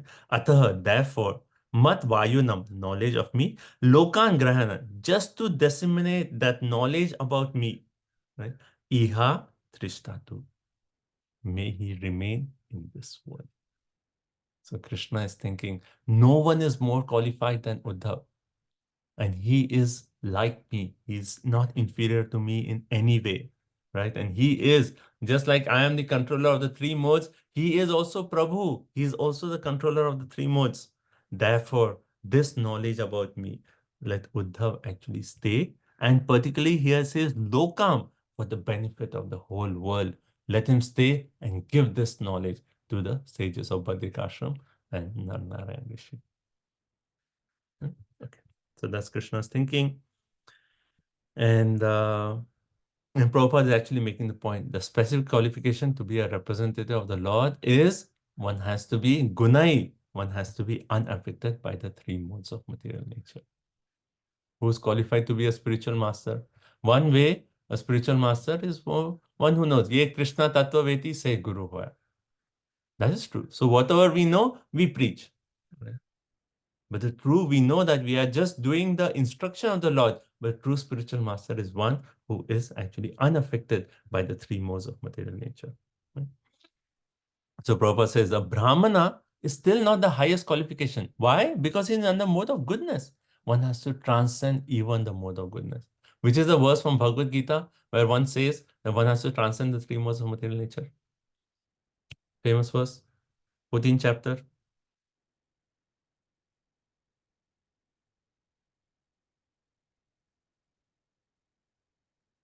Mamta yo vyabhicharena bhakti yogena semate sagunan samateta in brahma bhuyaya kalpate. Right? Mamta yo vyabhicharena, who is actually engaged in that devotional service to me, he transcends the three modes of material nature. So that is the qualification. One should come to the Shuddha Sattva, not just Sattva Guna, Shuddha Sattva or Vasudeva platform. Right? And Prabhupada says Uddhav was in that transcendental position, and hence Krishna actually said, you are qualified to give this knowledge. Right? Prabhupada also quotes, Iha yasya harir dasya karmana manasa gira, his body, his mind, his words, everything was completely absorbed in Krishna. And then, yeah, that's it. Right? He's a Goswami in that way. He's controller of his senses and not affected by anything material. Okay. Text 32.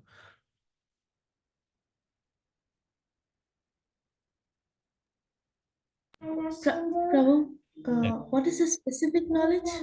Disseminate the specific knowledge. So you know how Uddhav asked Krishna, give me knowledge even beyond the Chatushloki. And Vishwanath Chakravarti Thakur is actually saying that he is actually giving knowledge first about how can someone understand the contradictory qualities of Krishna. Right? We already discussed that. So how can one understand the contradictions in Krishna? One way, those contradictions can never be understood, right? But the devotee wants to understand it. So contradictions. And the second point is, how can we understand this entire disappearance Leela? That's not mentioned in the Vedas. So how can we understand this disappearance Leela? So those are 2 points. Okay, so there's knowledge beyond what is actually spoken in the Chatushloki and the Vedas. Okay, 32.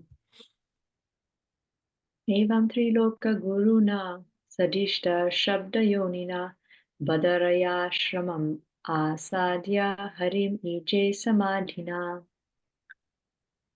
Translation. Sukadeva Goswami informed the king that Uddhava, being thus instructed by the Supreme Personality of Godhead, who is the source of all Vedic knowledge and spiritual master of 3 worlds, reached the pilgrimage site of Badrikashrama and engaged himself in the trance to satisfy the Lord. Okay. So basically here he's saying Evam, thus, right? So thus, so you're coming to the conclusion of this point. After Krishna is thought in that way, what is Krishna referred to here? Triloka Guruna, right? He is the spiritual master of the 3 worlds. Triloka Guruna. So Prabhupada, basically in the purport, he elaborates on this point that why Krishna is actually considered as Triloka Guruna. Again, we see 3, right? 3 Adisha, Triloka Guruna. And then Sabda Yonina. He is the source of all Vedic knowledge, right? So this personality who is the Guru, the spiritual master of the 3 worlds, and he's the source of all Vedic knowledge, he's Sandishta. He perfectly taught Uddhav all the knowledge, about him and, this most confidential knowledge. And that Uddhav actually, Badrashrayam Asadya. So after he reached this place known as Badrikashram, he actually gave this knowledge and he was absorbed in Samadhi. He was absorbed in trance there, absorbed in the pastimes of the Lord, like narrating these glories of the Lord. So that's this verse. Prabhupada in the purport talks about how Krishna is the spiritual master of the 3 worlds. He's the original source of all Vedic knowledge. Prabhupada is making one point here, very interesting. He says Krishna is the source of all Vedic knowledge, but that knowledge about his personal glories, his personal qualities, his name, fame, that is knowledge even beyond the Vedas. And that knowledge can only be received when Krishna actually is personally instructing someone and we are receiving the knowledge coming in that parampara. So it is not enough that, okay, Vedas are there, that's it. No, you need someone who has been personally instructed by Lord, who is a personal representative of the Lord to actually reveal the Lord, right? Because only when we actually do Pariprashnena Sevaya to that bona fide representative of the Lord is pleased, and hence we can actually understand it. That's our secret, right? So we have to do Pariprashnena Sevaya to a bona fide representative of the Lord. And then we can actually understand. So that knowledge, even it is beyond all the Vedas, that can be received only through that rare devotee who has actually personally received. So Prabhupada here is saying, Lord personally instructed Uddhav and Krishna, and they have received this special knowledge. And anyone coming in their line can also receive this knowledge. Otherwise, Vedeshu Dulabha Adulabha Atma Bhakta. What is that? Brahma Samhita? Vedeshu Dulabha. If you study the Vedas, what is, can you understand Krishna? Dulabha, very difficult. But Atma Bhakta, one who is a devotee of the Lord, Adulabha, it becomes very easy. Right? So when we take shelter of devotee, then devotee can reveal Krishna to us. Prabhupada also makes an important point. He says, Bhagavad Gita, Krishna spoke to Arjun. But knowledge even beyond Bhagavad Gita, he actually completed the Bhagavad Gita in Uddhava Gita. So Uddhava Gita is knowledge even beyond the Bhagavad Gita. Bhagavad Gita is elaborated in Uddhava Gita, right? So if you see Bhagavad Gita 18 chapters, 700 shlokas, you see Uddhava Gita, I don't know exactly how many chapters. I think it starts with chapter number 8 of the 11th canto and goes until chapter number 34, I think. Something like that. you know, and someone can look up 11th canto, but there's like so many chapters and so elaborate, you know, that Uddhav Gita as well. So Prabhupada is making the point, knowledge even beyond that of Bhagavad Gita, Krishna actually gave Uddhav. Now, another point here, so those are the 2 points, main thing. And then other point here is when Lord is actually thinking, you know, that, okay, Uddhav is the most qualified, he's also thinking that Vishnu Chakra Thakur Srila Prabhupada is revealing that he actually went to Mithila to give his blessings to who? Anyone remembers? He went to Mithila to give his blessings, his association to who? Janaka, Raj? Is that in 10th canto? There are Oh, two the, personalities. the king Bahula. Yeah, Bahulasa and Shrutadeva, right? So these two personalities. So he actually went to Mithila to give his association to Shrutadeva. Then he traveled so many different places on the earth. He killed Banasura. He went to Swarga. When did he go to Swarga? To satisfy whom? When did Krishna actually go to Swarga? Satyabhama? Yes, with Satyabhama, but yeah, so he went with Satyabhama, but actually when Indra actually comes to Krishna and says, oh, Banasura, or Narakasura, he's actually stolen the earrings of Aditi and then the umbrella, right? And he's stolen these two and also the assembly quota and 3 things. The demon has stolen. So Indra comes to Krishna and says, oh, you please, you know, kill the demon and revive these things. And then Krishna, after reviving, he goes back to Indra and say, oh, here, you know, you asked me a favor, I did this for you. And then while leaving, Satyabhama, he sees the Parijata tree and then he wants to bring that. And Indra, he said, you know, and it's always interesting to see Indra's mentality. He just like Krishna just did something for him. And now Indra is saying, oh, how can you take my Parijata tree? And then anyway, he brings us. So he traveled to Swarga there, right? Then he goes to Vaikuntha. When does Krishna go to Vaikuntha? And this is all 10 canto, you know. Okay, 11.6 to 11.29. So when please go ahead, Prabhu. I heard something which is, I think, right here. When Brahmana's sons Yes, were when all the Brahmana sons were being killed, and Arjun said, I will protect. And, even he couldn't protect, but Krishna actually went to Vaikuntha. So he's traveled everywhere. He went to Sutala to get Devaki's dead sons. So he's gone to Mithila, he's traveled to so much. But he's thinking, I did not go to Badrikashram. And there the sages are eager for my association. So because I could not go, I am going to send Uddhava because he is not different from me. And Vishwanath Thakur is also making the point, in some kalpas, Krishna himself goes to Badrikashram. But in this particular kalpa, he did not go. He said, okay, time to finish. And Uddhav, you can go. You can complete my pastime. You're so dear to me, you can finish my pastime. So you go to Badrikashram. Okay. Okay, next verse.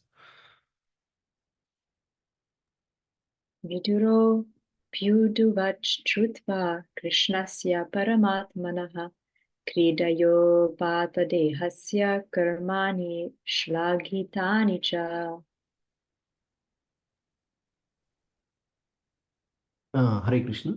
Vidura also heard from Uddhava about the appearance and disappearance of Lord Krishna, the super soul, in the mortal world, which is a subject matter sought after with great perseverance by the great sages.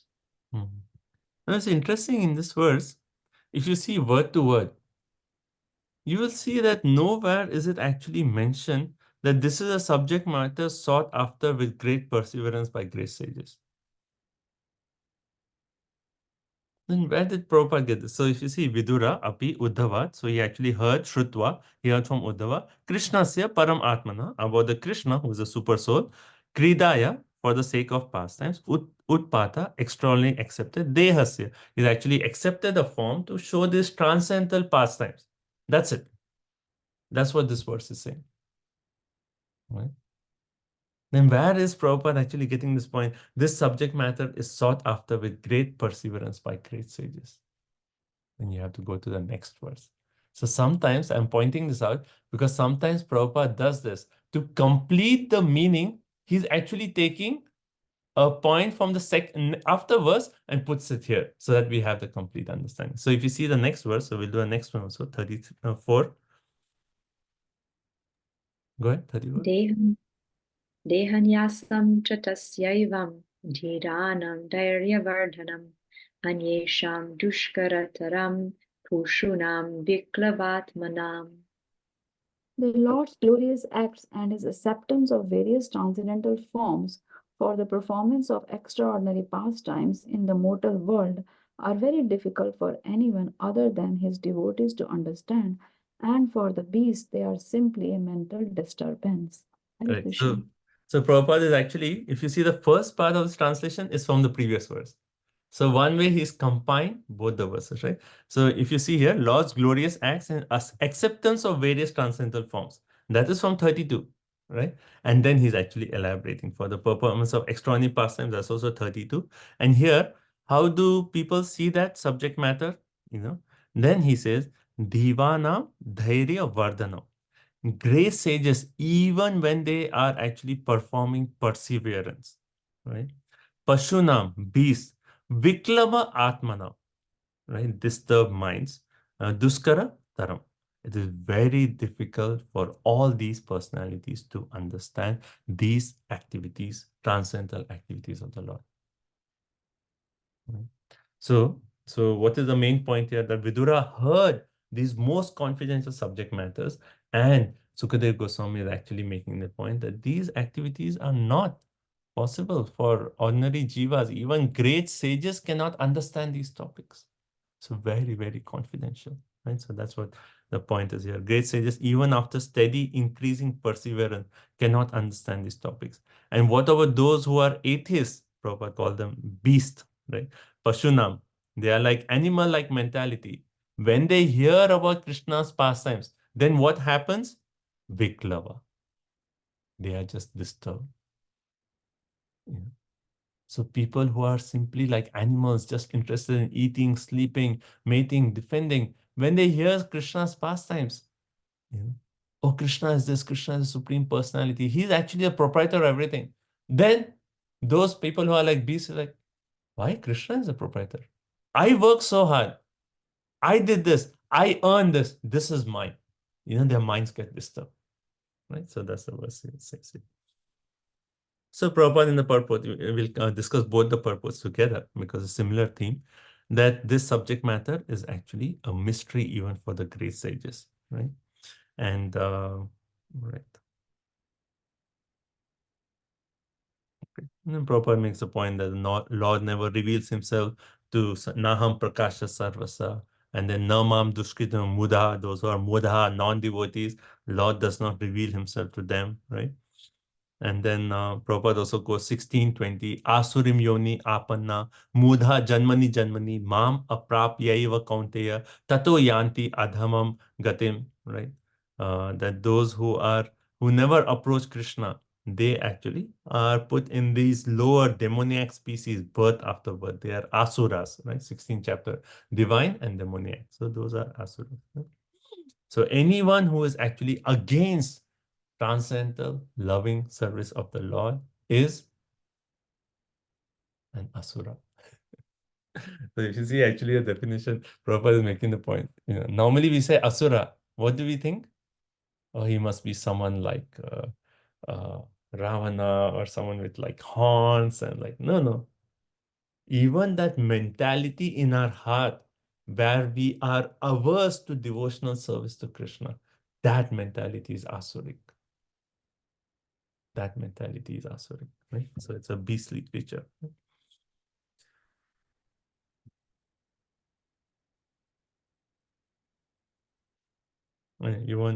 So should we give one more explanation, Vishwanath Chakravarti Thakur, on these verses? Okay, so one more explanation he gets. So it says Upa Ata. So Krishna accepted the body. Right? So here also it talks about like Krishna accepting a form. So Krishna accepted the body. Why? Because of his own Leela Shakti. Right? And then it says Dhiranam. Dhiranam referring to the Yadus. So if you see Prabhupada's translation, Dhiranam is the sages. Even the sages cannot understand this.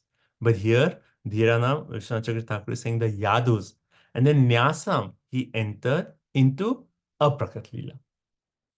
So basically, this verse is saying Krishna, when he came, he showed his pastime. When he departed, then the Yadus, which is actually the great sages is translated as the Yadus, they actually entered into Aprakat Leela. That's how Vishwanath Chakravarti Thakur is elaborating on this. And hearing this, Vidura became Dhairya Vardhana.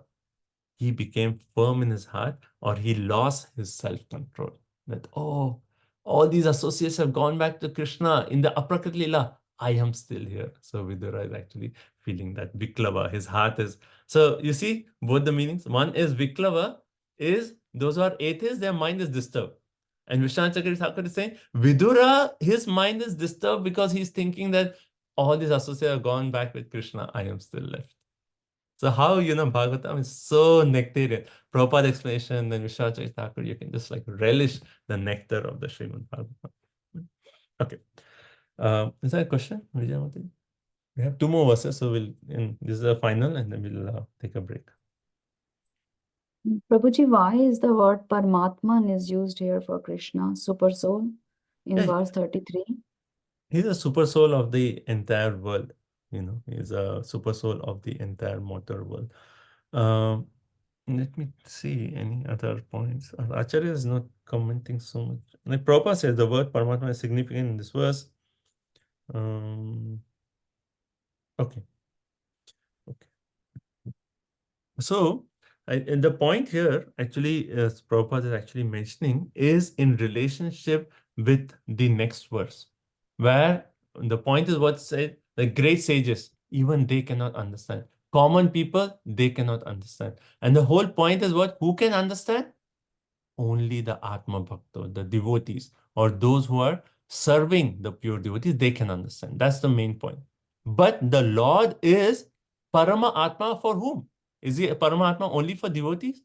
No, he is Parama Atma for everyone. These great sages, the atheists, everyone. He is that super soul for everyone. So hence that Parama Atma is stressed because the context of these 2 verses, actually Vishwanath Chakravarti Thakur is giving the commentary to both these verses together. So that the point is made that though the Lord is the super soul of everyone, only few can actually accept it. Only the pure devotees can accept it. Okay, so 35. I come to the end of this chapter. Okay, Atmanam now. Awake. Yes. Yes. Okay. 35. Go ahead. Atmanam chu kuru shreshta Krishnena manasekshitam dhyayan gate bhagavate ruroda prema vivalaha. Understanding that he was remembered by Lord Krishna while quitting this world, Vidura began to cry loudly, overwhelmed by the ecstasy of love.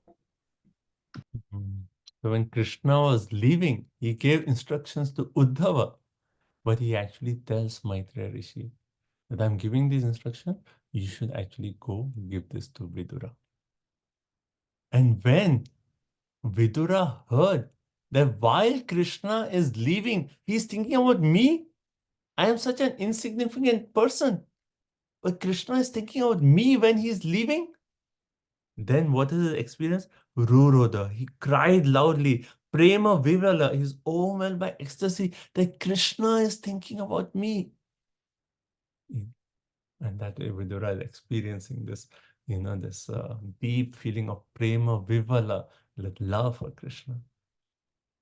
And it's so touching, like when we hear Krishna is actually thinking about me. I am such a rascal. I'm like lifetimes after lifetime, Krishna is taking care of me, he's maintaining me, he's protecting me. And I say, oh no, Krishna. No, it's okay. I just want to do my thing. No, Krishna. And Krishna again and again coming to me. He's sending so many people. Oh, just once. Just turn to me. Take shelter of me. I will accept you. I'm just waiting for you lifetime after lifetime. And we are like, no, Krishna, it's okay. But when you come to realize all these lifetimes, since I left the spiritual world, I've come here, Krishna is thinking about me. He's eagerly waiting for me to go back to him. When we just think about this point, then we will feel at least a little bit the mood of like crying for Krishna. So Prabhupada makes this point in this purport. He said that this crying is the last word in the progressive part of devotional service. Crying is the last word in the progressive part of devotional service. One who can cry for the Lord in love is certainly successful in devotional service. Like often we quote this, like Gaur Govinda Swami Maharaj, he actually says, we have opened a school for crying, a crying school. We are all here just to learn how to cry Krishna, how to cry for Krishna. And people who are new, they come to Krishna conscious movement, we tell them, no, just chant, dance, be happy. That's it. Come to temple, have nice prasadam, there'll be gulab jamun, this halwa, eat nicely, be happy, just chant, that's it. And then as you progress, you'll actually come to the point. Actually, our life is supposed to develop that mood for crying for Krishna. Cry. And I think Jayapataka Swami Maharaj, he says that, right? If you cannot cry, then cry that you cannot cry. Cry that you cannot cry, and taking so many times. We cannot cry for Krishna. There's actually one part that I really like. This is from, let me see. Let me see. I copied that section here and I don't see it. There's a section by Endra Prabhu where he talks about this point. Let's see if I can find it.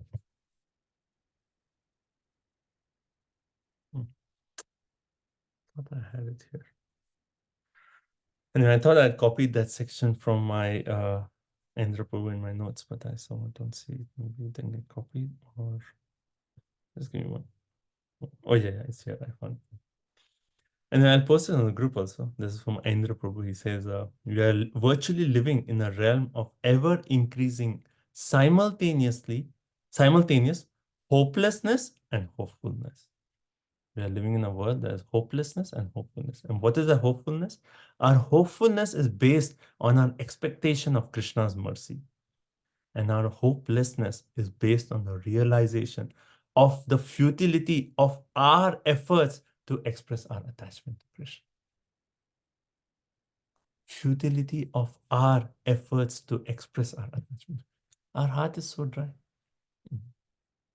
Like, you get this realization of them that no feelings in my heart. What is this?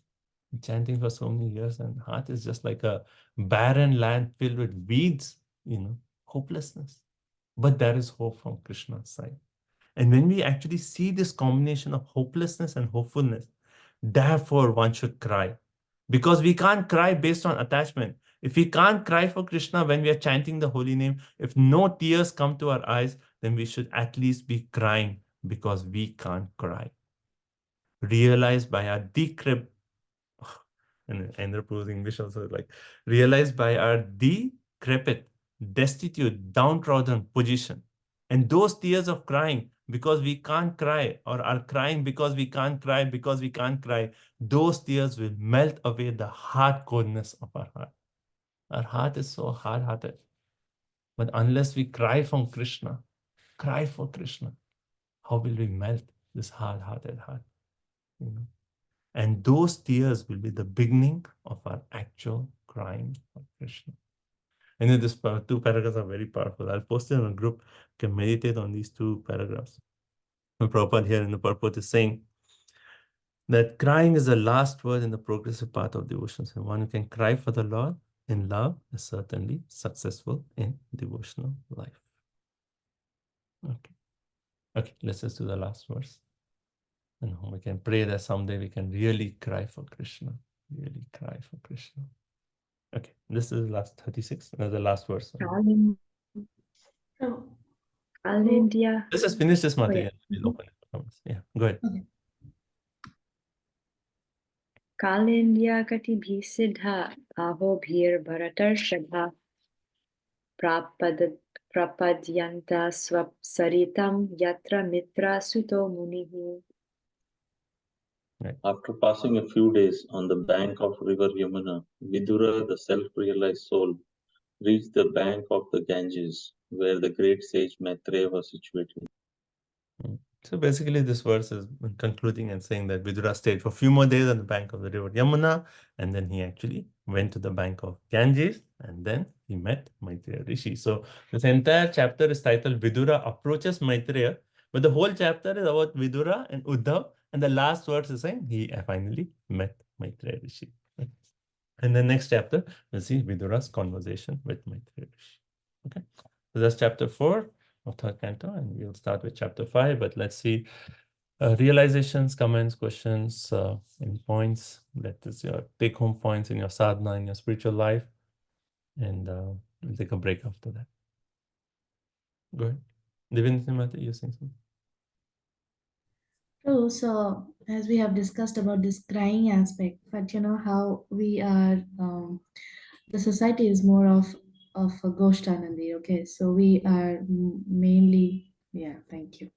So we are mainly, along with a couple of people. So you know, Prabhu, how it is sometimes said that even if you really have that emotions, you don't show it. Like how many times did Prabhupada, Yeah. you know, speaks in his whole preaching. I mean, I'm 100% sure he has cried every time he's chanted in Vrindavan, but that doesn't happen when he was out. So, you know, how, like, you know, this is a basic instruction that, you know, Mahaprabhu is also, you know, saying, you know, Ashlishapat, you know, I should be filled. Nitai is saying, you know, Ekbar dekhle chokke jal. Yeah. Nitai dash shambal. So, you know, how, Yeah. yes, you Yeah. know, so how do we really, like, you know, not consider surroundings and just relish being with Krishna, you know? It's, So one is, you know, when, yes, we are actually, our whole mood is that of Goshtandis. We are actually preachers, you know, we are, for Srila Prabhupada, we have to go out, spread Krishna consciousness. So that is one aspect, right? For sure. But we have to then develop our internal mood. Like one way we see preaching is our overflow of our internal Krishna consciousness, of our internal sadhana. Preaching is an overflow of our internal sadhana. So we have to develop that internal consciousness. And that's where we are actually really crying for Krishna. When we are chanting the holy name, we are really praying, Krishna, please help me. I Nanda Tanuja Kinkaram. I have fallen into this material world. Please pick me up. You know, that mood of desperation. And I'm just speaking theoretically. You know, there's something, a project for, you know, me, I have to really focus on it. But, you know, the point about like developing that mood of. So personal sadhana, we actually try to develop that internal life. When we are chanting our rounds every day, you know, at our home, you know, it's more of a personal thing. Like we're chanting the Krishna. At that time, are we just, you know, are we doing our sadhana just so that, or when others see, they think I'm a good devotee? Or are we really, like when we are chanting, we're saying, okay, this is my time alone with Krishna. You know, this is the time so I can express my heart to Krishna. I can pray to Krishna, you know. So, you know, that's our internal cultivation. But when we actually go outside in public, then we have to be more aware of, like, because our mood is to spread Krishna consciousness, as Lord Chaitanya Mahaprabhu's instruction, then we don't have, you know, like, we try to suppress as much as possible our emotions because, you know, people will take it lightly. Like Sahaja, oh, they'll say, oh, he's crying, oh, you know. And what is the mood of a devotee? He always wants to, like, you know, the true devotee is like he never wants to receive any praise or any glorification.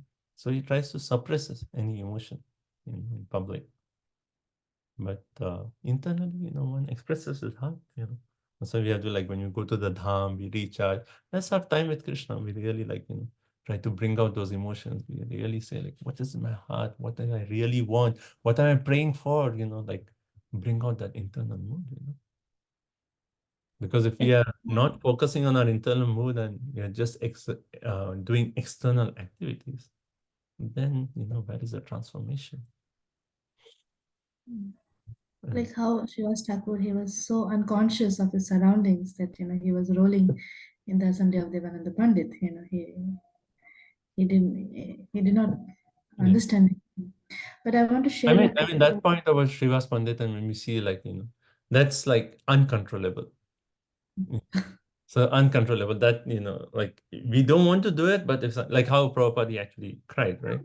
You know, there are like few instances, like especially in Mayapur. Or, you know, actually you see a video of Prabhupada singing Jai Radha Madhav. You can see his eyes are like so wet, you know, like you can see there's like tears in his eyes, but he's not expressing, but it's there. And when he cried in Mayapur, the devotees who were there, is like tears were coming like shooting from his eyes, not just like tears, like, you know. But he couldn't, right? And then later on, the devotees actually asked. Actually, when Prabhupada went into the ecstasy, then devotees were there, they didn't know what to do because all of a sudden it was silent, nothing's happening, right? Then one of the devotees started chanting, Hare Krishna, Hare Krishna. And afterwards, all the devotees had a discussion. Oh, why do you chant Hare Krishna? You disturb Prabhupada's ecstasy. And they're saying, no, no, that's the right thing. And then they said, okay, well, maybe we should ask Prabhupada. And they went, they asked Prabhupada and said, Prabhupada, when you actually go into this, and Prabhupada in such a humble mood, he said, oh, that doesn't happen very often. He just like, you know, cut off the point, that doesn't happen very often. You know, just to make the point that, you know, we don't, you know, it's like in the mood of humility of a Vaishnava, you know. So we have to be aware of our, you know, unless it's like uncontrollable, then what can we do? You know, it's uncontrollable emotions, but that's a high stage, you know. But yeah. But internally, we have to develop the mood. That's the whole point of this. We have to cry for Krishna internally. Krishna, unless, you know, that's the purpose. Is that's how we can be successful in our devotional life. You know, crying for Krishna, crying for Krishna. Oh, why I'm saying this is because, initial years of my being under training, so we heard all these things, the Guru Maharaj speaking, even Guru Maharaj speaking, but, because we were like 10 girls used to sit and chant together in the morning. And so, our counselor, she was like, even if you cannot know, no showing.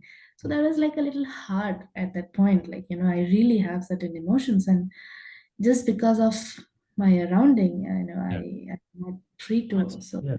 So, I mean, you know, the point is true that we don't want to show externally, but internally we can always express our heart to Krishna. Who's stopping us? Right?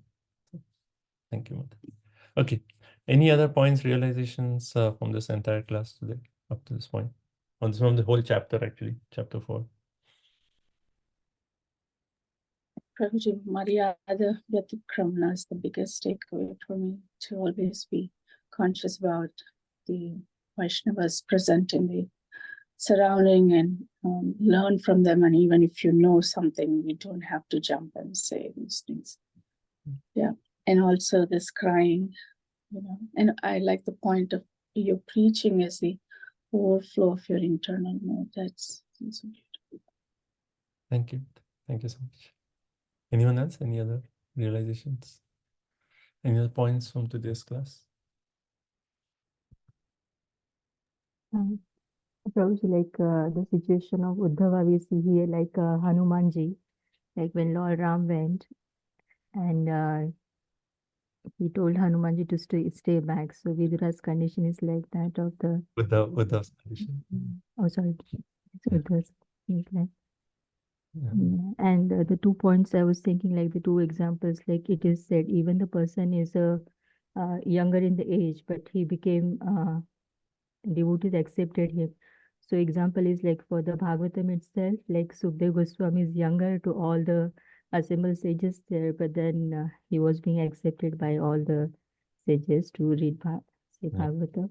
Yeah, and the other example of the Chaitanya Mahaprabhu is like the one small boy, when it was not accepted by everyone to chant Hare Krishna Mahamantra everywhere. So it was mentioned by the Gopal, the boy, small boy, then he became a Gopal Guru, that yes, the Hare Krishna Mahamantra can be chanted everywhere at every time. Yes. Very nice examples, Mother. Thank you. Another example, actually, I was thinking was Lord Chaitanya Mahaprabhu and Sarvabhauma Bhattacharya. You see, Sarvabhauma Bhattacharya was so elderly, and also like, you know, he was like recognized by everyone that this is the most learned person here. But you see the dealings of Lord Chaitanya Mahaprabhu with Sarvabhauma Bhattacharya. So much, like, I mean, that pastime is like so wonderful that the dealings between devotees, you see, when Gopinath Acharya, not Gopinath Acharya Prabhu yet, but Gopinath Acharya, when he was actually, you know, saying that, oh, Mahaprabhu, I mean, Sarvabhauma Bhattacharya, he doesn't accept Lord Chaitanya Mahaprabhu as, and he's saying all these things. What did Mahaprabhu say? No, no, no. Don't speak bad of him. He is actually just speaking for my welfare. You know, Mahaprabhu is actually saying, like Gopinath was saying that, you're the Supreme Personality of God, and he was explaining, but Brahma Bhattacharya did not accept. And then he was telling Mahaprabhu that, he's not accepting. But he said, no, don't speak bad about that. And then he actually said, he's just thinking for my welfare. He's considering me as his own and saying that, no, I should study Vedanta. And when Sarvabhauma Bhattacharya was speaking Vedanta, what was Lord Chaitanya Mahaprabhu's mood? He kept quiet. For 7 days, imagine, for a devotee to speak that dry philosophy of the impersonalism. 7 days he had to tolerate that. And after that whole thing, only when Sarvabhauma Bhattacharya actually said that I've been speaking this, but you don't say anything. Do you understand? You don't ask any questions. And then what did Mahaprabhu say? If it is your permission, then I may speak something. I may speak something. So that also he's taking permission from Sarvabhauma Bhattacharya and then speaking. And then he actually says that, Vedanta is as clear as the sun, but your explanations are like clouds. And then he gives the whole philosophy. And later on, when Lord Chaitanya Mahaprabhu has to go to South India, so one may say that Sarvabhauma Bhattacharya, he's a new devotee. He's just like few days before he transformed. Before that, he was impersonalist. No, Mahaprabhu comes to Sarvabhauma Bhattacharya and say, you please give me your permission. Without your permission, I will not go to South India. So even for South India tour, he came and he took Sarvabhauma Bhattacharya's permission to go to South India. And what did Bhattacharya say? He was heartbroken, but he said, please stay for a few more days. And Lord Chaitanya Mahaprabhu said, okay, I will listen to you. And he stayed for a few more days. Like the dealings in, that's the glory of Chaitanya Charitamrita. If you talk of Vaishnava etiquette, Chaitanya Charitamrita is all establishing the mood of a true Vaishnava. So, yeah. Okay, anything else quickly? It's 9 o'clock, so we'll take a break. I like the point that you made that Krishna is a spiritual master of the 3 worlds and the source of all knowledge. But maybe you can clarify that he doesn't give the most intimate knowledge, that we need to hear from bona fide representative of the Lord and serve him. And then when Krishna is pleased with us, he reveals that confidential truth. So we have to take shelter of a devotee and get the knowledge. Is that correct? Yes. So that's the whole purpose. Prabhupada is stressing on how Krishna gave knowledge to Uddhav and Arjun, and we have to receive knowledge through these personalities who are directly instructed by Krishna. So for us, it's the parampara system. Krishna, Tene Brahma Hridaya Adi Kave, Narad Muni, Vyasdev, so on in the parampara. So we receive instructions from one who is in the line, and through serving the acharyas, the guru in that line, then Krishna is pleased, and then he reveal the knowledge to us, or the guru reveals the knowledge. So that's the way that we can actually get access to this most confidential knowledge. Otherwise, Krishna himself, like in Bhagavad Gita, like when Guru Maharaj often he made this point that, when Krishna is speaking about himself, how much will he actually glorify himself? That's why in Bhagavad Gita he says, Aham Sarvasya Prabhu. He says all these points, but it's like, but beyond that, Bhagavatam, when devotees speak about Krishna, then they can really bring out the glories of Krishna and they bring out the mood of Krishna, etc., etc. So, yeah. So we have to receive knowledge through the devotees to actually understand Krishna. Gopinath Prabhu, you have the point. Yeah, this Lord remembering Vidura, is it explicitly described or it is implicit understood here? Actually, later on, Prabhu, next chapter, we'll see when Maitreya Muni is talking to Vidura, then he actually, when he glorifies Vidura, he actually says that, when the Lord remembered you, and he actually asked me to give you the instruction. So next chapter, it gives a reference to that. Okay. Question on chat also from What? There's a question on chat. Oh, okay. So explicitly in the sense of what was the exact details, like the main point that is said that he told Maitreya Rishi that you will have to give this knowledge to Vidura. So he was thinking about Vidura. So that was it. And the question, two questions in chat. Okay.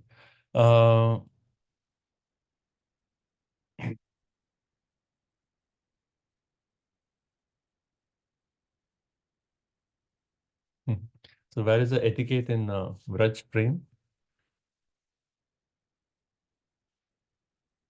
Like the point is like right now as sadhakas, we are in the training school, right?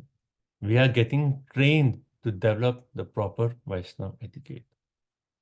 Now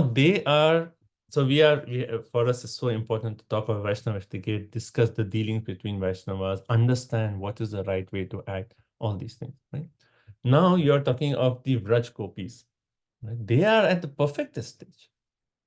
But even in the perfectest stage, what is the mood of the Vraj Gopis of Srimati Radharani? They're also the mood we see that even the gopis we are doing a service to bring Radha and Krishna together. Srimati Radharani is thinking, I am doing, she's having her Leela, but she's doing a pastime. Oh, I want to bring this gopi closer to Krishna.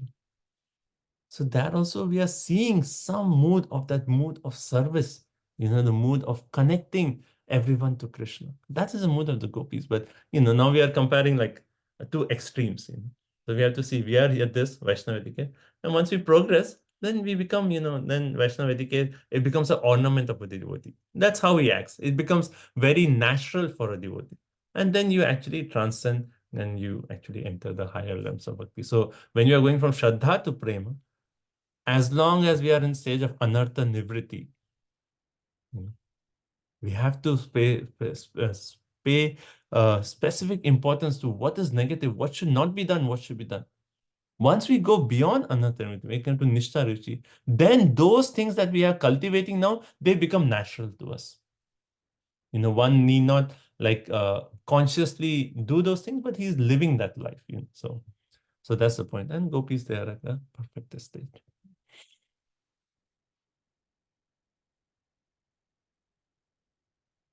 Yeah, so when did Krishna speak Bhagavad Gita to Arjuna? Like Prabhupada says in a lecture, like Krishna was at least 100 years old when the battle of Kurukshetra took place. So around that time. And then this was at around 125 because that's when Krishna actually left. Just before leaving, he spoke Uddhav Gita. So that's the timeline. Okay, so let's take a quick break, 5 minutes, and let's come back. And we'll start with chapter number 5. Okay. Thank you so much. Srimad Bhagavatam ki jai, Srila Prabhupada ki jai.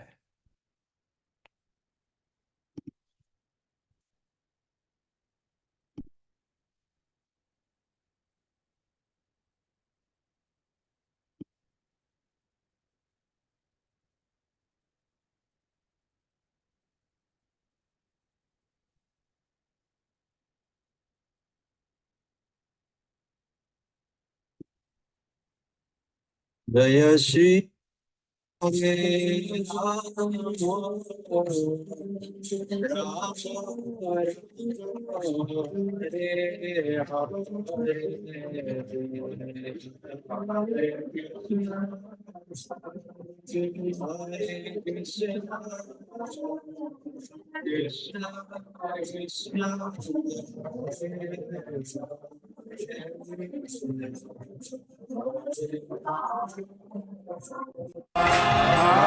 Rama, Rama Rama,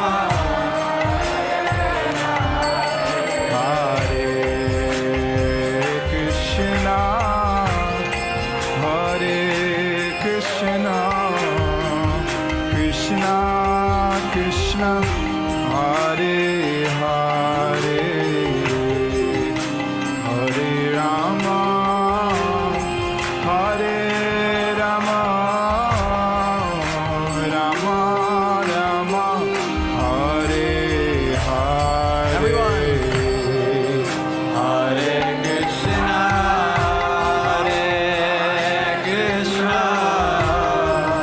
Krishna Krishna, Hare Hare,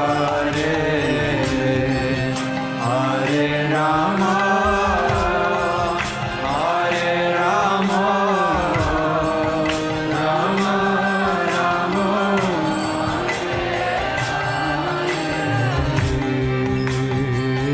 Krishna, Hare Krishna, Krishna Krishna, Hare Hare, Hare Rama, Hare Rama, Rama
Hare Krishna, Krishna Krishna, Hare Hare, Hare Rama, Rama Rama, Hare Hare.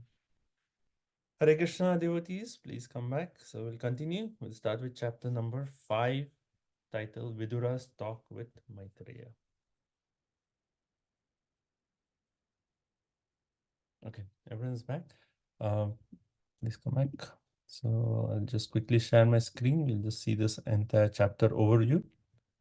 Okay. Okay, this is from Subodhini. So, so 5 sections in this chapter. So we start off with Vidura's questions to Maitreya Rishi. So that's up to text number 9, where we're going to, Vidura is, seeing now Maitreya Rishi on the banks of the Ganges, and he's going to ask questions. So that's the first section. Then Vidura actually, he expresses interest that, I've heard Mahabharata, I've heard, all different topics, but now I want to hear exclusive Krishna Katha. So there's a whole section, it's a very beautiful section. I was hoping to cover till text 16, but I don't think I'll reach to that point. But there's a very nice section where he talks about like the importance of hearing Krishna Katha, right? So he talks, oh, Maitreya, please speak, but I want to hear exclusive Krishna Katha, right? And then Maitreya Rishi, first of all, he glorifies Vidura, and this is where he actually mentions that Vidura, Krishna was thinking about you when he actually departed. So that's all in the section. Then on 22nd, Maitreya Rishi starts answering Vidura's questions. And if you remember, in the second canto, where we did the whole thing about the creation, starting from Karadaksha Vishnu and all those. So we are going to do that again, but a little bit more in detail, right? So again, we are going to discuss the entire aspect of creation, 23 elements. And then here we have an additional section we didn't discuss in second canto, chapter 5, when discussing the creation, where the demigods, right, they actually offer prayers to the Lord. So the last section, 35 to 51, is actually where I actually pray to the Lord that you please enlighten us. Without your enlightenment, how will we actually continue this process of creation, right? So that is this chapter here, 51 slokas, a little longer chapter. But we'll start with our first section where Vidura is going to ask questions to Maitreya Rishi. Okay, so let's start. Text number 1. Shishukavacha Dvari Dunadya Rishabha Kurunam Maitreya Masina Magadhabodam Kshatopashitya Chutabhava Siddha Paprachas Shoshilya Guna Vidriptaha. Suka Goswami said, Vidura, the best amongst the Kuru dynasty, who was perfect in devotional service to the Lord, thus reached the source of the celestial Ganges River, Hardwar, where Maitreya, the great fathomless learned sage of the world, was seated. Vidura, who was perfect in gentleness and satisfied in transcendence, inquired from him. This is Dwari Dunadya. So he actually Vidura came to this Ganges, right? Ganges. So Dunadya, the celestial river Ganges, and Maitreya. Okay. So Maitreya, he actually explains as Agada Bodham, right? Agada Bodham is a quality that is used to describe Maitreya Rishi. And what does that mean? The one who has fathomless knowledge, right? Or great, fathomless, learned sage, Agadha Bodham. So you are going to read this entire conversation between Maitreya Rishi and Vidura, and that's going to be from now until end of the fourth canto. So imagine like all the chapters here, plus the entire fourth canto is the conversation between Vidura and Maitreya Rishi. Now, before we read, what do we always have when two conversations are going on?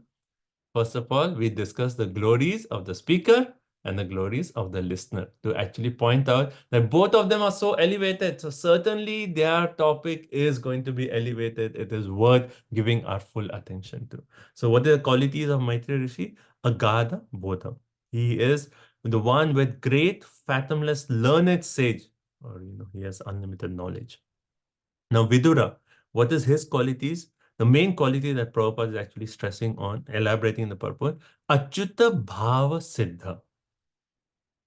Quality of Vidura is Achyuta Bhav Siddha. So we'll explain that. What does that mean? Then second quality that's given is Shaushilya, gentleness. And third, Guna Abhitriptaha. He's satisfied in transcendental qualities. He's satisfied in transcendental qualities. So, we read in Bhagavad Gita how a sage is one who is satisfied within. And where does the satisfaction within comes? When one is satisfied with the spiritual qualities. So Vidura is satisfied within with his transcendental qualities. He's very gentle, Shaushilya, right? And the third point is Achyuta Bhava Siddha. So Prabhupada explains, what does Achyuta mean? Achyuta means one who is infallible, right? Infallible. So Prabhupada mentions the point that how we are Jiva and Lord, right? So we are qualitatively one, but quantitatively we are different. And because we are minute quantitatively, right, we have a tendency to be covered by Maya. But the Lord is infinite, right? He is infinite. So there is no chance of his actually fall anytime or come under the influence of Maya. So hence he is Achyuta. But what does it mean to Achyuta Bhava Siddha? The devotee who has perfected his spiritual life to that extent that even he comes to a stage where he's infallible. Then that is the Achyuta Bhava Siddha. He's actually progressed in his spiritual life in such a way that he's transcendental to the three modes of material nature. There is no question of that devotee falling. And hence, Vidura is such an elevated devotee. Achyuta Bhava Siddha. And then Upashishta, he approached nearer and Prapacha. He actually asked from Maitreya Rishi. Right? So when we are reading this, just think about the devotion of Vidura, how it is so elaborately explained. And then of Maitreya Rishi, where what is Maitreya Rishi's main point? He is learned in knowledge. Right? Why is Vidura called Shata? Shata actually, we discussed this point earlier, right? Shata means, does it mean a minister? What's the meaning of Shata? I think we discussed this earlier. And we can look that up. If you just search the meaning of Shata, I think it refers to a minister.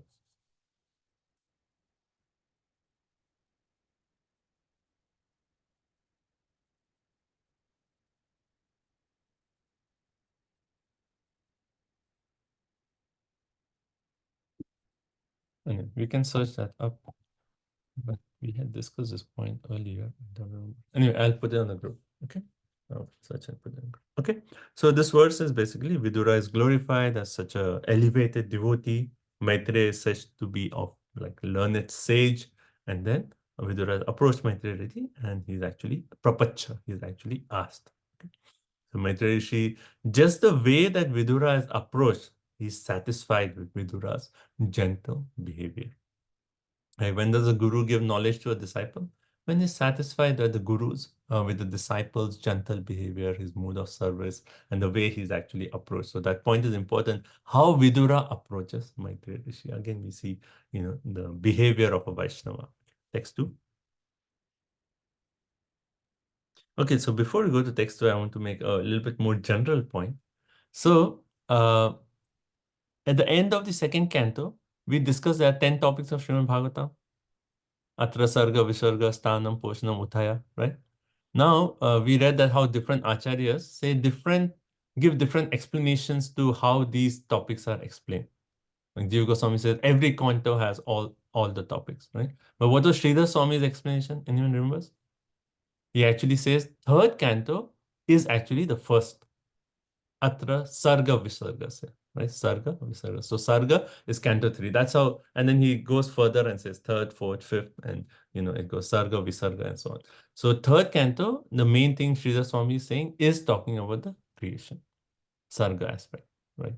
Now, up to this point, first 4 chapters is actually talked about the nature of the shelter of the creator, or nature of shelter of creation, right? So basically, it's described the Supreme Lord directly, his pastimes in Vrindavan, Dwarka, and now it is going to come to the theme of what is Sarga. So Maitreya Rishi is going to elaborate on that aspect of Sarga. So if you follow Sridhar Swami's commentary, then this canto, from now on, we are going to read about the aspect of Sarga. Okay, text 2. Vidura uvacha sukhaya karmani karoti loko natai sukham vanyaduparamam va vindeta bhuyastata eva dukam yad atra yuktam bhagavan vadenaha.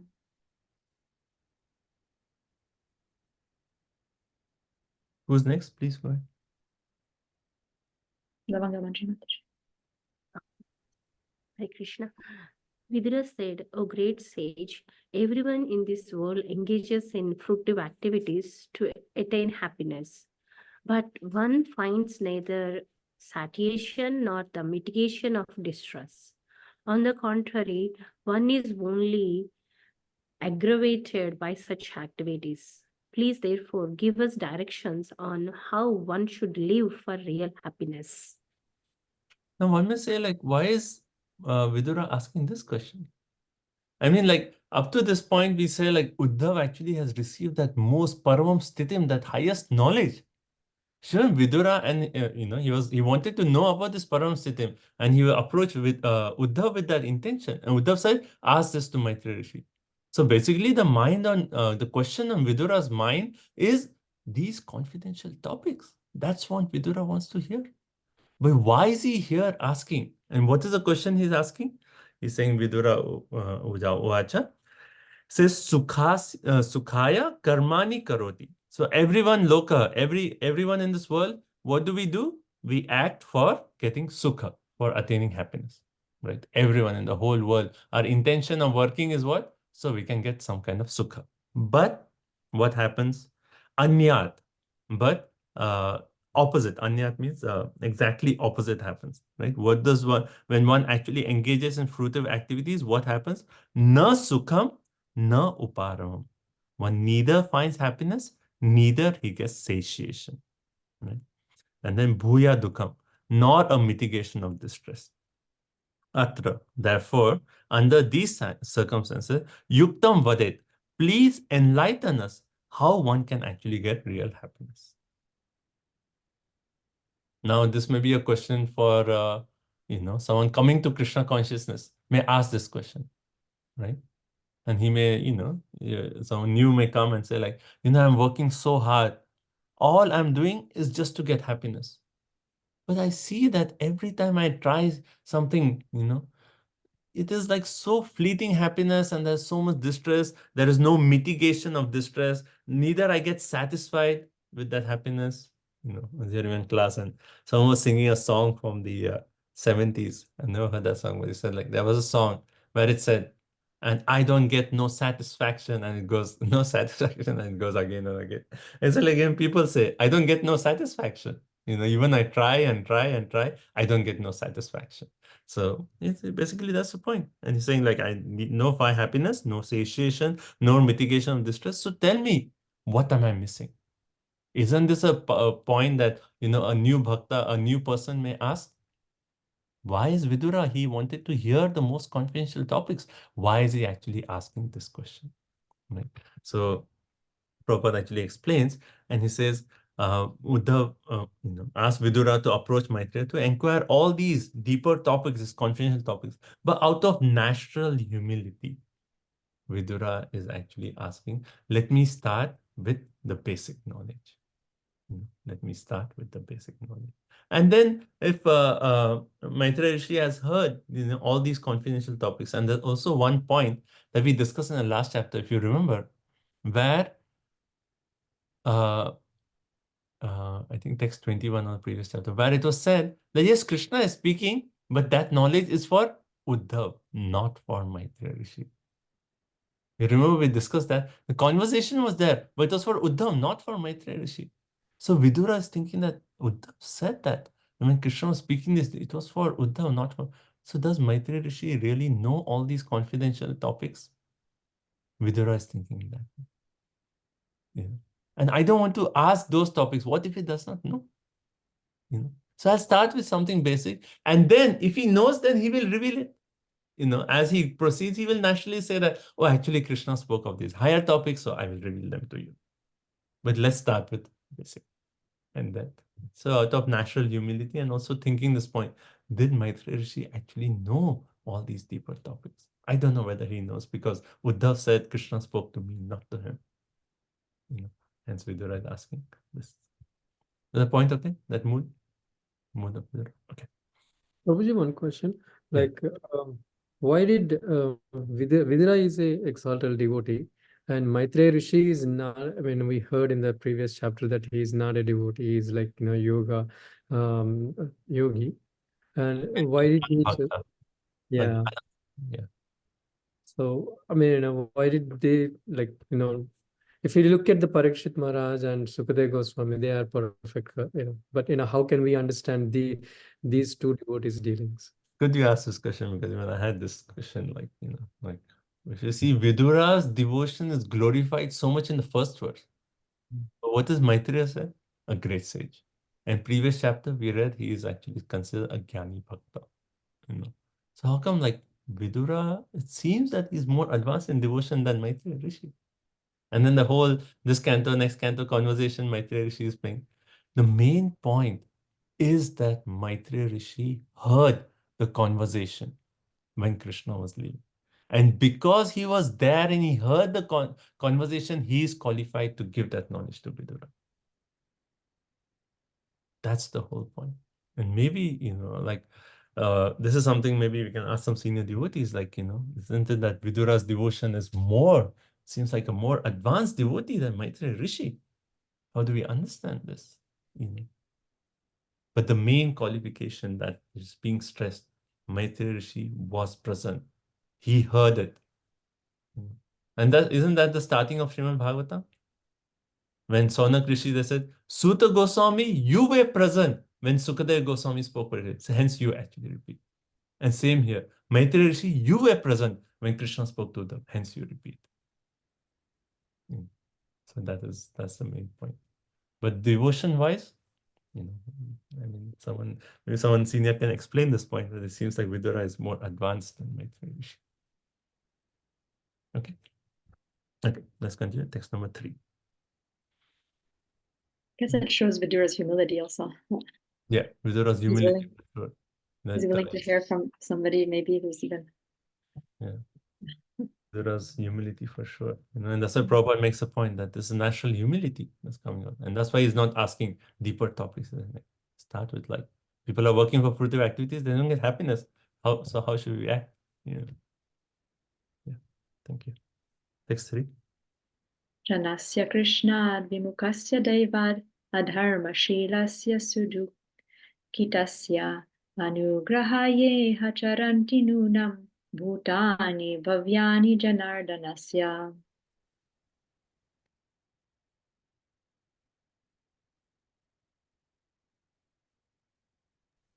Hare Krishna. Oh my Lord, great philanthropic souls travel on earth on behalf of Supreme Personality of Godhead to show compassion to the fallen souls who are averse to the sense of subordination to the Lord. So basically in the previous verse, he talked about people, they are trying to do fruitive activities to get happiness, but they're neither happiness.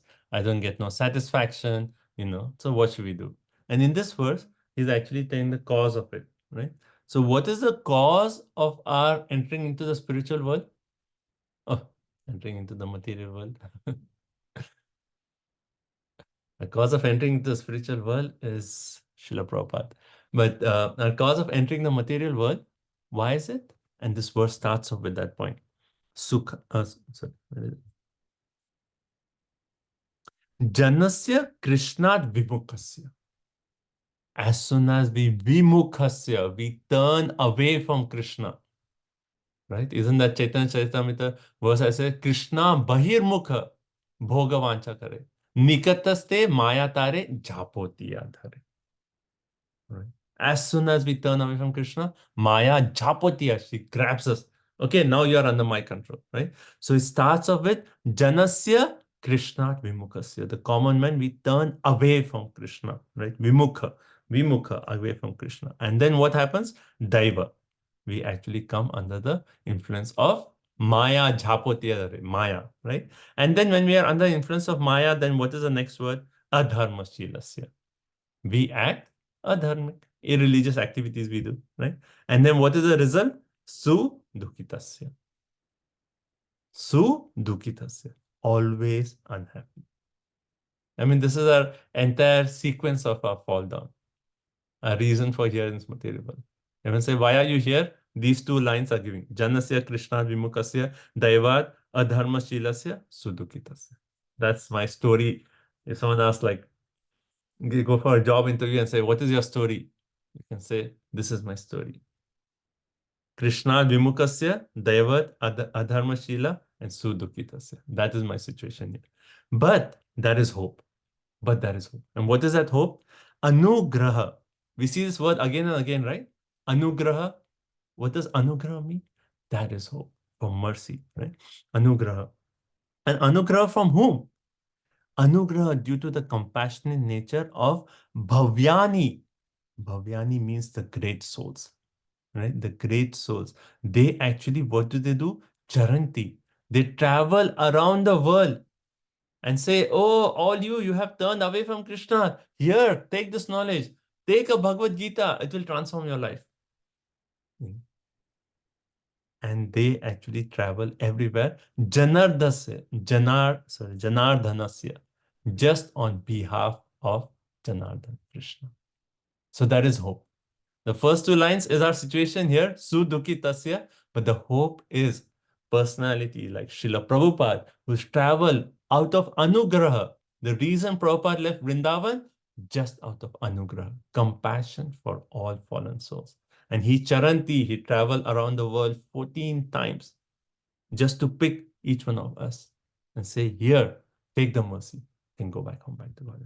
End of all your dukha, right? Dukitasya.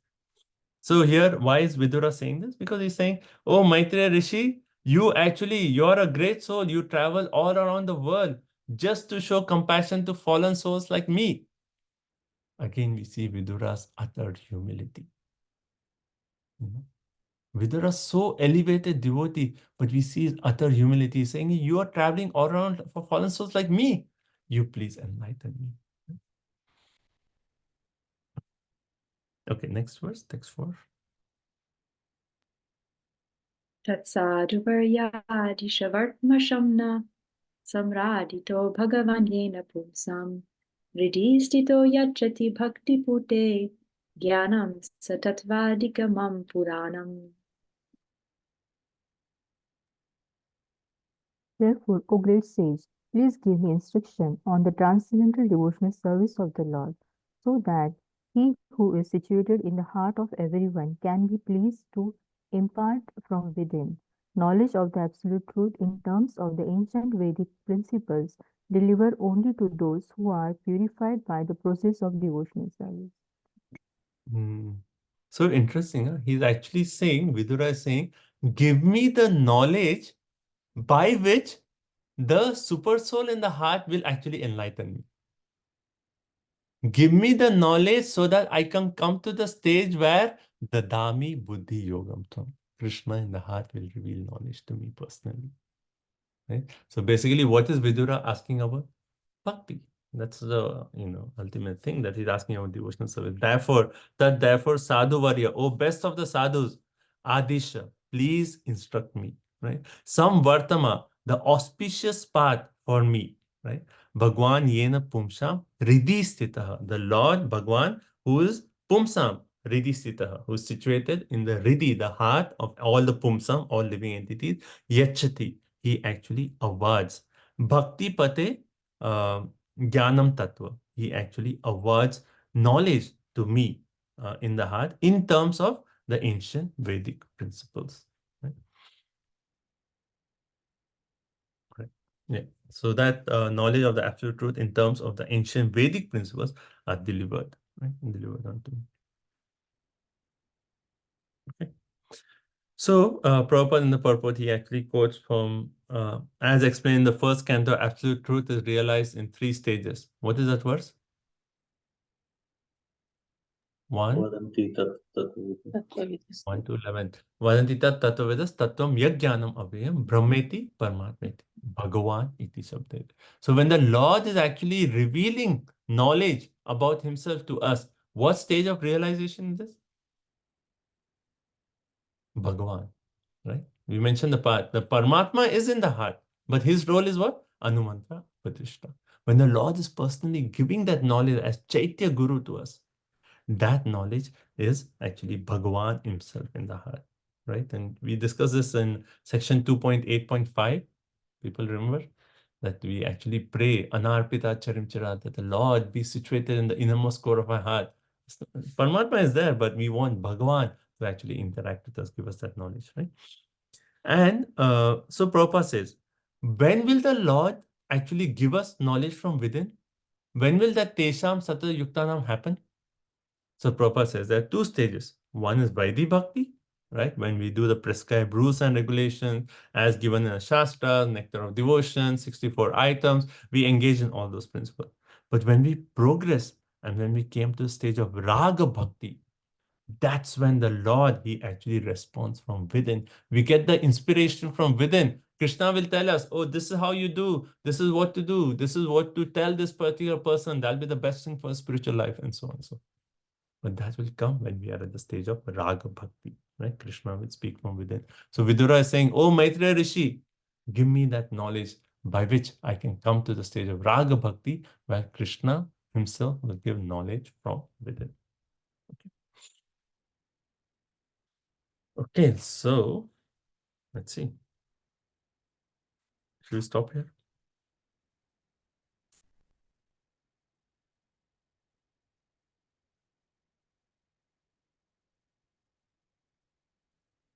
Yeah, maybe we'll just stop here. So next 3, 5, 6, 7 is actually giving more details and saying like first talk about Purusha avatars, and then talk about different incarnations, talk about Leela avatars, and so on. Right? So Vidura is elaborating that. Okay, tell me more about Purusha avatar. So he starts with the question of Purusha avatar. So hence this chapter further continues of the Purusha avatar, which is the aspect of creation. Okay. Okay. Everyone okay? Overdose of knowledge, or you're good? Good. Okay, so just one practical point. So we have completed the first 4 chapters. So it's time for closed book exam. So we can see, so maybe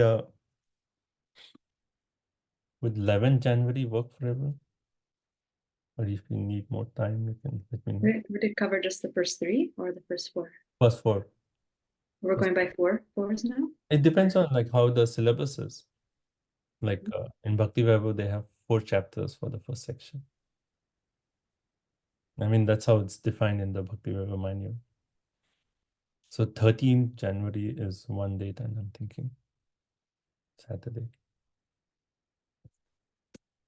So let me know if that gives you 13 days to study, and you don't need to be overwhelmed because it's next year. So you have time. So yeah. So let's plan for 13th. It works for everyone. Yeah. And then also you can start working on an open book exam for the first 4 chapters. Essay. Okay. Any other practical comments or Any other final points, realizations from today's session? Prabhu, I'm yet to understand that why is Vidura asking something so common? So, the first point that I mentioned is out of natural humility. Vidura humility. Second point is Maitreya Rishi, like he's not sure whether Maitreya Rishi knows the deeper topics. Because Vidura, like I'll tell you text 21. No, sorry. Which is that verse? So one verse we read before where it actually says that Krishna was speaking to Uddhav, not to Maitreya Rishi, those deeper topics. So when Vidura heard this, he was thinking like, why did Uddhav say that he was speaking to me those deeper topics and not to Maitreya Rishi? So does he really know these deeper topics? And then if Vidura asks these deeper topics and Maitreya Rishi does not know, then that would not be good. Because he's approaching with an utter mood of humility, right?